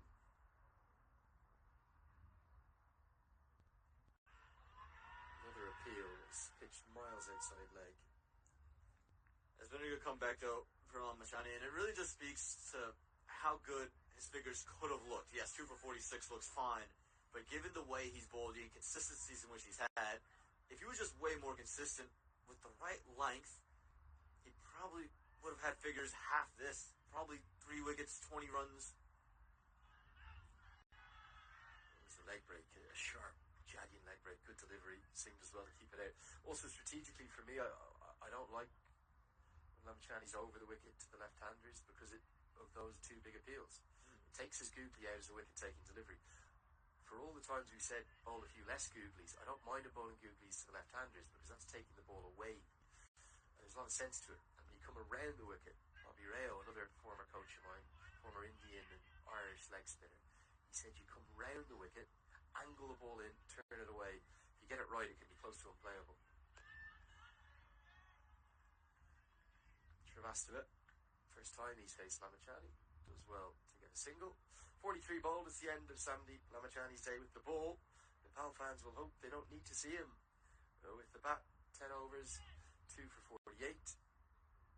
Fair return, but on a wearing wicket, he'll have wanted more scalps to his name. Yeah, he could have been better. Could have been a lot better. Just had he found the consistent line and lengths to bowl, and there were moments in the game where you felt, okay, he's starting to really apply the pressure, really turn it on, and then he'd just throw out googly that would just slide down the leg side. He'd throw in the short one. I reckon there were too many of those real drag downs from him for his own liking. And yeah, he'll take the figures, but Nepal would have been better off had he just been a little bit more consistent. Yeah, and I think we're critical of him. Sometimes I am, because I know how good he is. And you think about his figures there, going for 48 off 10. As the slower ball comes out as a full toss from Ja. There was probably, 8, 9 real freebies, boundary balls. One of them got a wicket. Yeah. And then the others were all put away and sent to the rope. So let's even just say that was 7. That's 7 fours for 28. That means from the rest of his 53 deliveries, he only conceded 20 runs. And that's where, the power of a spell from Lamachani of 10 overs, even if it's 1 for rather than 2 for, 1 for 18, Yeah. that would be worth its weight in gold as much as 10 overs, 3 for 45 or 10 overs, 2 for 48 like he had today. Swiftly driven, and if Irene had picked that up cleanly, that might have been a chance because it went rapidly to him. USA, they'll still want 300, but they definitely don't want to fall away and get less than 275. You have to get to 275, especially with, just think about the things we've said about the Nepal bowlers. The USA bowlers have something similar as a problem. Sarabjit Thavalkar's been the one real consistent, really good bowler throughout the series, and then the other two, Vince Kalkovic and Jesse Singh, have had their moments where they've struggled with the ball. Tell you what I'm so impressed with Utkarsh Srivastava about. I can't remember a young player debut at his age who has looked so comfortable right from the off in international cricket. I can think of players who've debuted a bit delayed in terms of guys in their early to mid-20s, late 20s, who've played loads in the Test Nations, loads of first-class cricket or county cricket, and they immediately take to international cricket because they might have already played in a few franchise leagues, they might have faced a lot of the standard of bowling. This is worked around the corner, the wrong line. 4 more, Harmeet Singh. It's just a story of the Nepal bowlers' day. Just the inconsistencies allow easy runs to flow. There's no threat with Gosranjal on that delivery. You can understand the idea. Back of a length, bowling a cutter, trying to angle it across the left-hander and try to get him to hit across the line. But this has started well too straight. Has actually done a little bit of movement in the air. And Harmeet Singh is good enough to just flick it off his hip for 4 runs. He's brilliant at getting the ball into funny areas as well. It's because of that slightly unorthodox technique he has, Harmeet Singh. Reminds me a little bit of Daniel Vittori, the way in which he bats. It's kind of that, looks a tiny bit ungainly, but it just finds the ball into the gaps. And it sounds easy, but you hit the ball where there aren't fielders and you'll get reward. You'll get runs. But just to finish on Srivastava, for him to come in from he had the exposure to the 19s World Cup, that was definitely a big help. And USA have also managed him nicely. They've had him now on 3 tours, if you include this one, Netherlands, Namibia, USA. And he didn't play much. He got a T20I debut down in Namibia. But he didn't play much in those tours, so he would have learned a lot from just being in and around the group, all the experience in the American camp. But for a 17-year-old to look so comfortable, even with a 6 off 6, you look much more experienced players. Vanchal Craig here might have been 3 off 10. He's just a run scorer. He's a run machine. He's so exciting, isn't he? 6 to go, 235 for 5. Well, I'll tell you, Len, you're not the first person to come and say that that's seen with Utkarsh Srivastava for the first time. I think back to the summer when, right before Major League Cricket, MI New York were having a practice game with the minor league team there. And Utkarsh was part of that team. Again, still 17 years of age, and he batted quite brilliantly. I was talking to a couple of the domestic guys who played in that warm-up game for MI New York, and they said he was hitting the ball all over the place. He didn't get through covers against all their bowlers. And again, he's only 17. It's only going to get better, but he might be in Major League Cricket sooner rather than later as an under-23 in the upcoming draft. Yeah, really so exciting for American cricket. I know Srivastava was born in India, but Mukamala, Krishnamurthy, and Srivastava came over at the age of 7, so I consider him a home-produced talent still. Still not going to be Dipender Singh Ari, Sampal Kami, maybe both 3 final overs from this end. As they won't take Irie on, who's bizarrely only been used for the 1 over today. Question from Mano Gamire on Instagram. He says, at cricket badge. He's an American fan. Bit outnumbered there, but great colour in his shirt. He says, it's exactly midnight in Dehradun, India. I'm watching with the hopes of USA's innings ending under 260. Is it too optimistic? Nepal will have to bowl very well. Dot balls will help, but you think 280 at a minimum here for USA? Yeah, again, you still have Harmeet Singh there in the middle. Srivastava's shown the ability to at least get 1s and 2s. And again, you know the power that you have in the American dugout. And quite known really throughout the day that you don't reckon they'll be able to bowl out of their skin the way they quite need to restrict this American side. If Gami goes for runs here, you don't know where to go, and it has to be Irie that you turn to. Should get 2 here. Powdle is quick. And a direct hit might have made it interesting because Harmeet Singh wasn't overly quick. That should have been a regulation 2, but Powdle, judging from his reaction, thinks as though he might have just run out Harmeet Singh with a direct hit. It's an awkward slide from Harmeet Singh as well. Again, it's pushed into an area. Powdle's back on the boundary. You have to run 2. And he's come out with a real awkward slide. I think he would have been gone had it hit the stumps. That was just really awkward.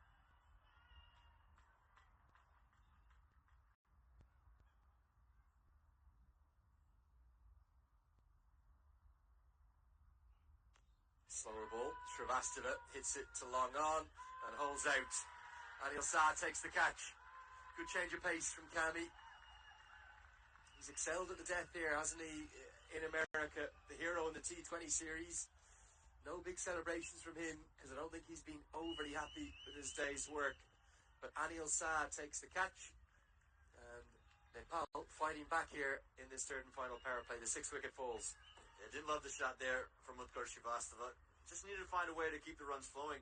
Keep buying in there. I guess it is the 45th over, but well done from Sampal Kami, who's come back in quite a big way. Again, really struggled with the line and lengths early, but you can see in this second spell, he's been right at the batters. He's jammed them for room. It's a good slower one that's just kind of come off the leg cutter almost. And Srivastava knew it as soon as he hit it. He just picked out the man. Good catch in the deep. And this could be the beginning of helping those fans' shouts of under 260. Again, how to be special from here, but 1 wicket here. Get Van Skolkvik, you're in the game. It's a brilliant slower one. He just got his fingers all around it. Well done on the deep from Anil Shah. Get his hands to it. Gets it away from the body, moving out to his right. For Shadley Van Skolkvik, the challenge will be to get going rather quickly. He's someone who likes to take his time getting in. Yeah, and that's the problem. If you're in this role, you'll often need quick runs, and he's capable, but he almost always seems to need, 10 or 15 balls to get himself in. He'll get off the mark immediately. Well, he might need to do a few push-ups from that position, Sampal Kami. Again, you have to imagine the strike is going to be fostered by Harmeet Singh at this stage. Probably just going to push 1 here. And now with 2 left-handers, Lenny, surely the next over is Dipender Singh Ari time. It's time for the Tiger to roar. They're just upsetting me, aren't they, by not bowling them? And you've spoken too much about Dipender Singh Ari. We got to hold him out.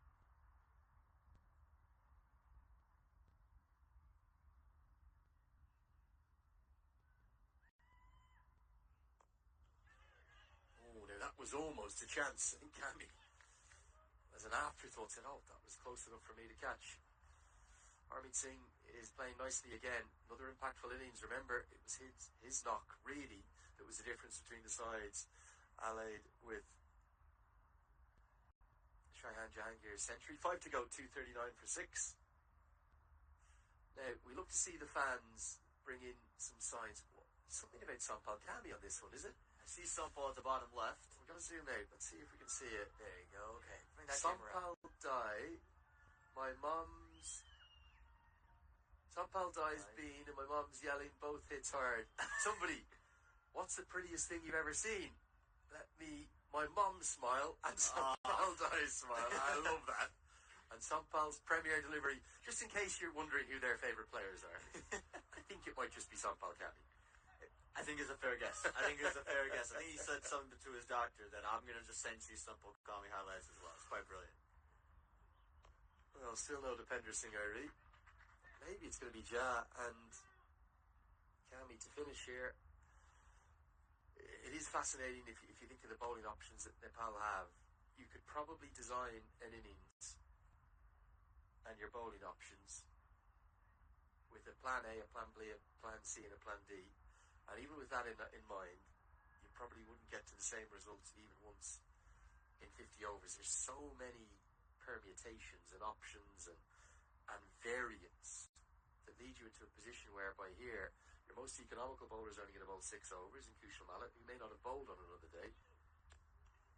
I don't think anybody could have predicted with 2 left-handers at the crease that Depender Singh Iri would only have bowled 1 over as late as this stage. You could never have predicted the injury to Karen KC, but 8 bowlers used, and we've barely been able to predict a single bowling change that's occurred. It's like playing the lottery, Lenny. There's so many options. It's tough to be able to find a way to figure out how Nepal is going to go about their innings, and it's a real advantage for that Nepal side because you just have so many options to turn to. Where it turns to that disadvantage is if it doesn't go right, there's always he could have gone here, could have gone there. And Virat Badal, he's done well enough to just be very concrete in what he's decided and be very confident in the decision he makes, and he's made quite brilliant decisions throughout the past few days. Good shot, but a nice piece of fielding from Anil Shah, teaming up with the skipper, Rohit Paudel, to keep it to 2. Harmeet Singh feels as though he's missed out. I thought, I know it's the death, I thought Iri would have been definitely a more economical option here and quite possibly picked up a wicket or 2 as well, which again would really have helped the economy. And for me, it's because you know the intent from Harmeet Singh now. In the last 5, he's going to look to play really big strokes, and you know Depender Singh Iri is apt to bowling in those kind of conditions. Runs coming from every ball now. Nepal are going to do well to keep this under 280, 290 possibly even. They've got to try to bowl to Vanchkalkvik as much as they can. Who's to come after that? Just Jesse Singh, Nosh Kenjige, Sarv Netravalkar. Yeah, that's the list. That's all the bowlers in the group. We've seen Jesse Singh hit the 6 against Sandeep Lamashane in the first meeting between these 2, and so he can put on some runs. Kenjige can find funny areas, but if US are going to want to push on, it's these 2 men in the middle that have to stay there. Dots are important, and the more the ball can follow Depender Singh Iri, the better. Yeah, some fans messaging in, they can't understand why no Depender Singh Iri. He's a real fan favourite, isn't he? Nice to hear from Washi watching on from India. He's watching on fan code from New Delhi. He says it's midnight here. I'm hungry as well, but it feels like the wickets are more important than food right now. He wants Nepal to win. He says, Jai Nepal, Jai Ireland. It's very kind. Ireland aren't playing today, though. Don't worry. Sorrable, clever piece of bowling. 2 dots to close out 45th, 2:44 for 6.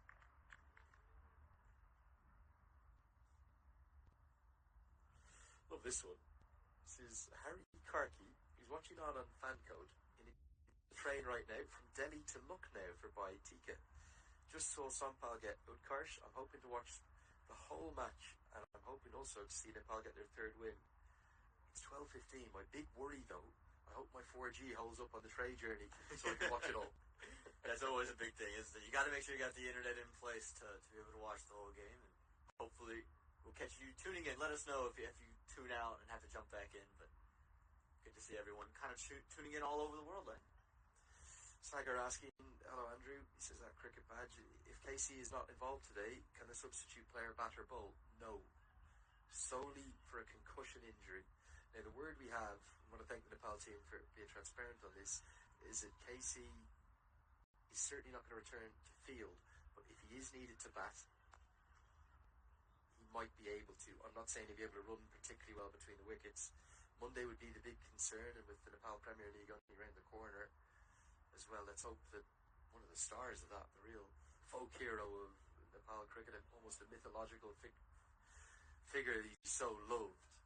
Let's hope that Karen KC is going to be alright. He's been one of the standouts of this entire tour in both Canada and USA. Yeah, he has, and he's just a great individual to be around as well, and I think that's the main thing. You just want him to be okay, just for his sake.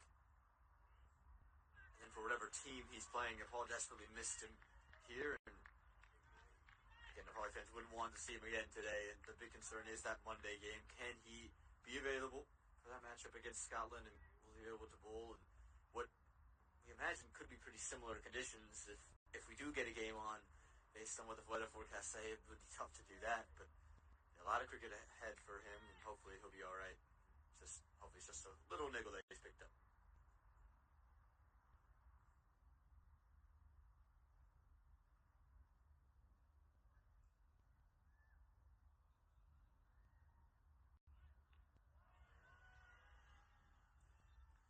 Amazing to think that the first time we've seen a bit of consistency from Nepal is with the ball has maybe been in this third and final power play, where they're not using the overhead conditions anymore. They're taking the pace off and using the fact that the wicket is wearing and getting a bit more tired to challenge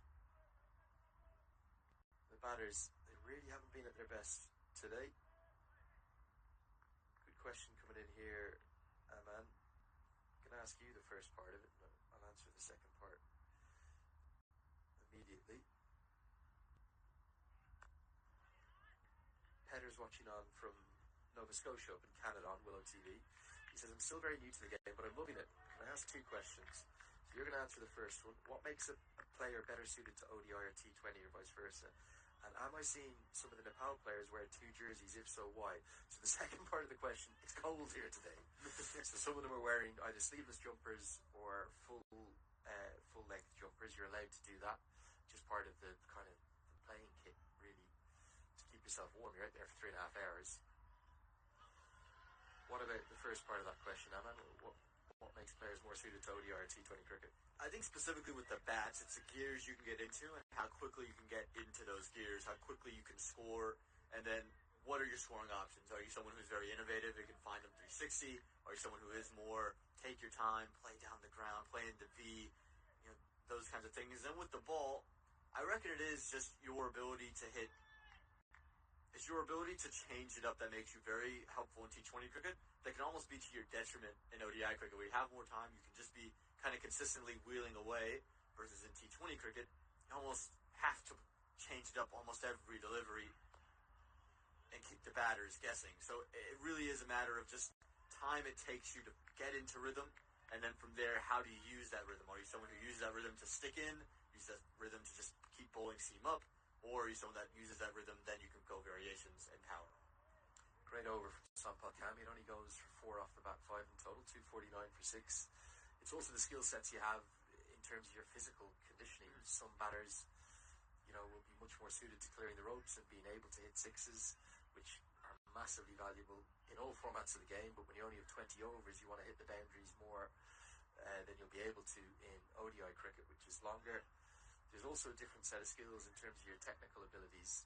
In a T20, there's only one new ball, so you might not be challenged with the ball moving around as much, whereas in ODI cricket, there's 2 new balls, so you might not quite necessarily need as good a cricketing technique. Gotta continue. Looks like it will just be that one over of Pender Singh. Darsan messages in, says, hey, Cricket Badge, what about Abhinesh Bahara in ODIs? Can he be a solution of death bowling? I think he's a real T20 specialist, isn't he? And Nepal weren't able to bring in too many T20 specialists for this tour, so I think we'll see him back in T20 cricket soon, and certainly he'll be one of the big players in that Nepal Premier League. Be sure about that.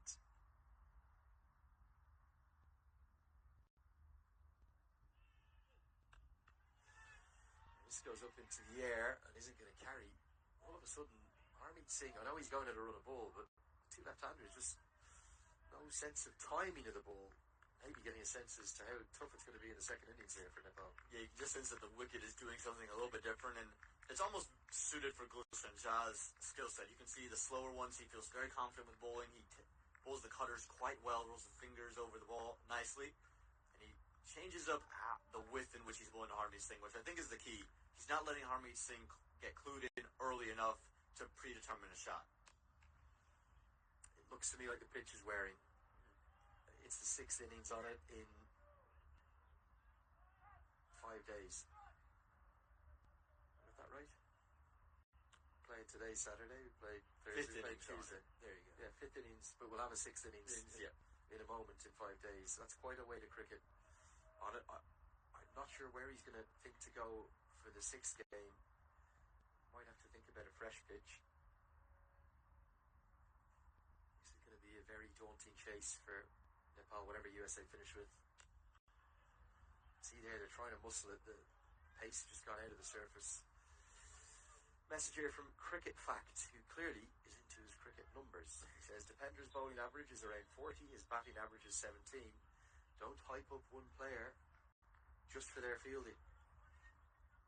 Numbers are great, but numbers don't tell the full story. I think there's context with it behind the numbers that you just don't see. You don't get to see why certain things are the way they are. And again, I think one number that cricket lacks is a fielding tracker.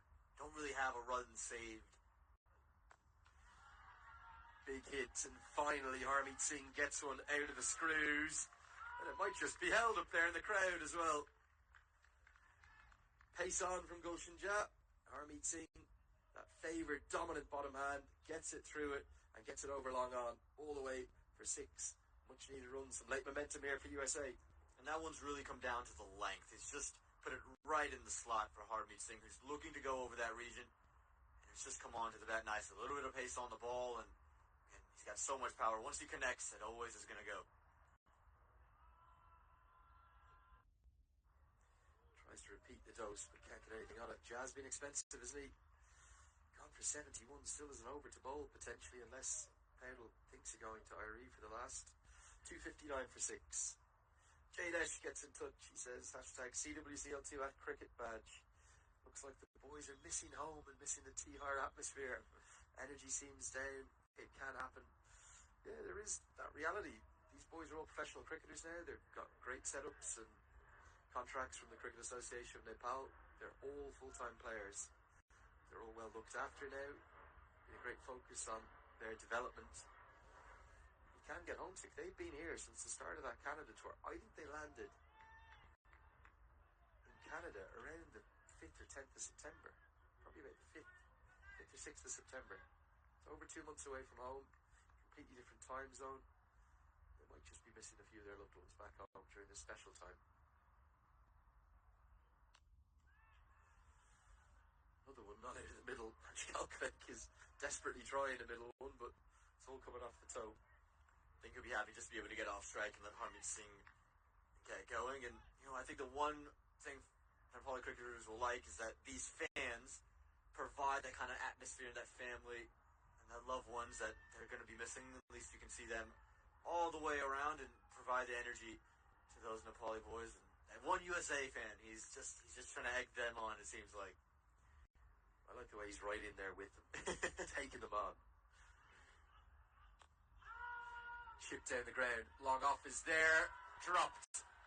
Anil Shah did the hard work. It went straight in and straight out.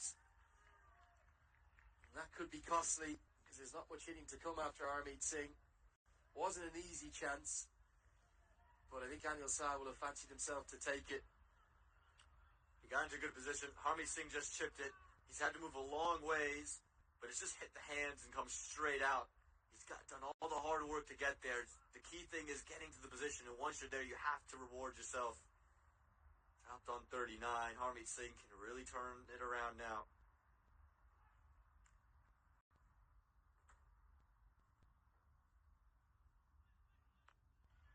Right into the block hole from Kami. Just the single.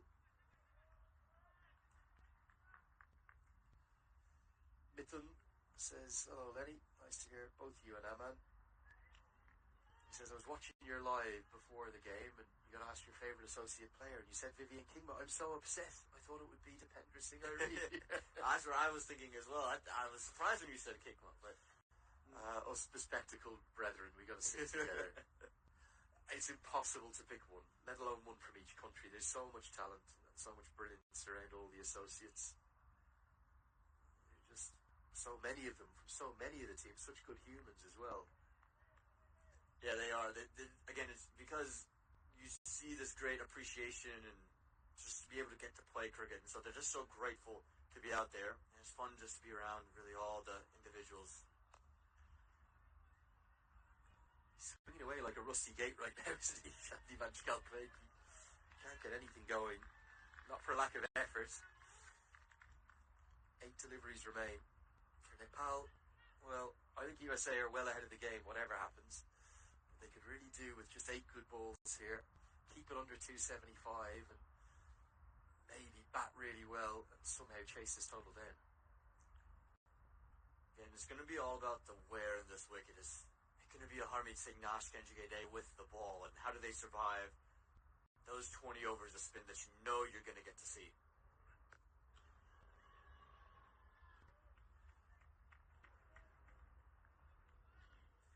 You also have to think that they'll field better than USA will field.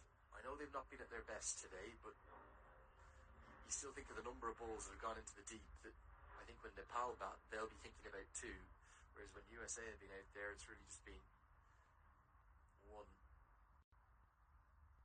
Okay, 7 balls left. This should be a bit of a free hit. 2, 4, or 6.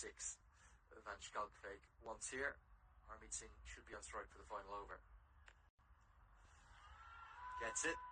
Does he get enough of it? No, it's Dipendra Singh Irene. How's he made that look so easy? Absolutely phenomenal judgment. Whilst the ball was in the air, he's looked back at the rope, not even tracked the ball, seen where his feet were, made sure to take the catch, toss it up, and there's no doubt that that's out. And that's why he's in the team. A world-class catch from maybe the world's best fielder. Well, the scorecard will just say he caught it, but this is what you don't have in cricket, those fielding stats, and it just shows you how valuable he is. The one thing as well, it's completely overcast. It's complete gloom. That ball's going to get lost in some of those white clouds that he's looking straight up into, and not only has he caught it, he's got the presence of mind to throw it back in, and it's just so easy. Again, he's just stood on the rope as calm as he could. Right there, he's looked down, and now, simple. Hands up, sunglasses will fall off right there. He's come, look down, throw it up, and then the agility to use the one foot to keep himself away and made that ending look so effortless. He's lit up the fans, and that's why you put him in the team, because he does things like that. That's 6 runs for most fielders in the world. Incredible. Utterly incredible. We had such a good view of it here from our commentary position as well. I don't think we got across how good that was. It's Harmeet Singh. It's one over the head of Kushal Patel at long off. How's he got that there for 6? An outstanding shot. Patel thought he was going to have a catch, but it just kept going. You mentioned the funny areas Harmeet Singh can get the ball into, and he gets them into funny ways. It's because of the way the bat comes down, almost always angled down, and he's just sliced that one. He's got pace on for the first time, and he sat back on the length. He's waited for it, just sliced it over. A lot of power on that bottom hand. Anything with pace on's got to go. It's going to beat the slower ones, the cutters, from Gosanja for the last 5. Yeah, brilliant shot. And this has been a fine hand again from Harmeet Singh. Harmeet Singh really coming back to haunt Nepal. Remember, he was dropped as well. Going to be 50. 50 brought up with the boundary. Harmeet Singh is driving USA up north of that 275. What a knock it has been. Batting the highest quality. Yes, he had that life, but it's come at a good rate. Really good strike rate with plenty of boundaries. And USA, they really needed this knock, didn't they, from Harmeet Singh? 3 4s, 2 6s. It's another ODI 50 for him. Yeah, quite brilliant, this knock. Again, it's shades what we saw that first time they took on Nepal. A quick-fire 50 at the back end of the innings. And think about without Harmeet Singh and where you were in that 42nd over when he walks in. Could have easily been at a point where you don't get to 275, and he's taken to the bowlers, again, on tough surface that's just starting to wear a bit with tough bowling. He's done real well. Rare dot ball. Gulshan Jha, I believe, I'm going to need to get deep into the record books to check this, but he is, I believe, I'm going to need to get deep into the record books to check this, but he is very much on the precipice of what I believe is going to be an unwanted record. Don't think there's a Nepal bowler who's gone for more in an ODI than the figures he has today. And makes it all the more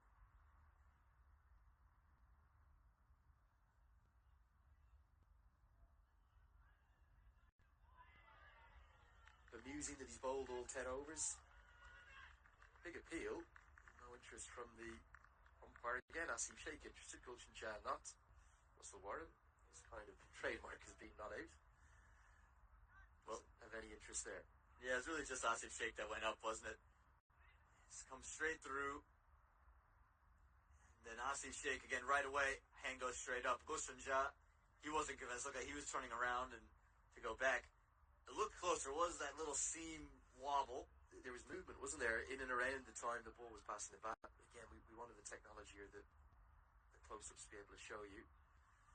More importantly, for the moment, 2 dot balls for Jha fighting back. He's been dispatched down the ground. 6 more. Pace on has not been the way to go. I think that's what Sampal Kami said to him. You can see Scotland training in the background there. They need to look out. And they are now the most expensive figures by any Nepal bowler in a one-day international. Gulshan Jha has gone for 87. It's a brilliant shot here from Harmeet Singh, but again, it's the length that's the problem. It's right in the slot. It's where Harmeet Singh wants it. You're not jamming him for room. He plays with the bottom hand and lets that clear the way up. Nepal fans know it, and you can see them cheering because they're on the big board, but they weren't cheering just a moment ago. Watching their team get sent for 6 here. That's already 16 runs in this final over, and USA putting up some big runs on a wicket that's wearing, that's going to be tough to score on in the second innings, still with overcast conditions. You sense this late burst from Harmeet Singh is just putting USA further in the box seat.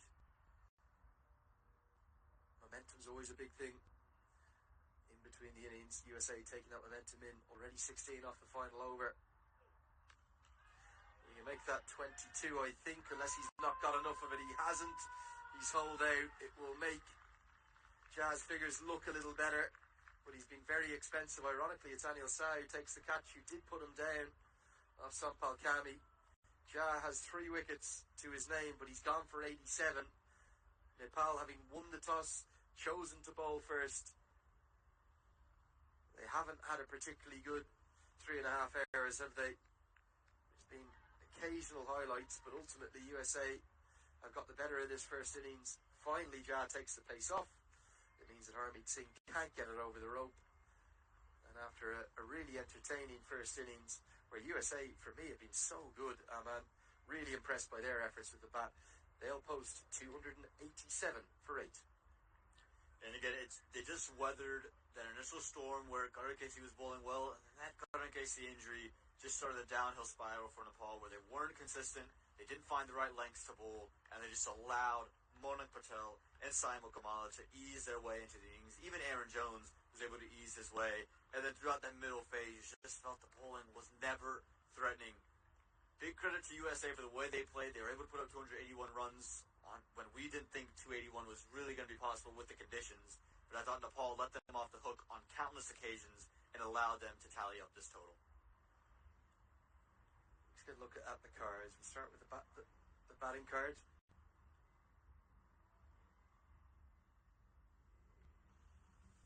We'll just pop in a moment that Harmeet Singh was caught by Anil Sai.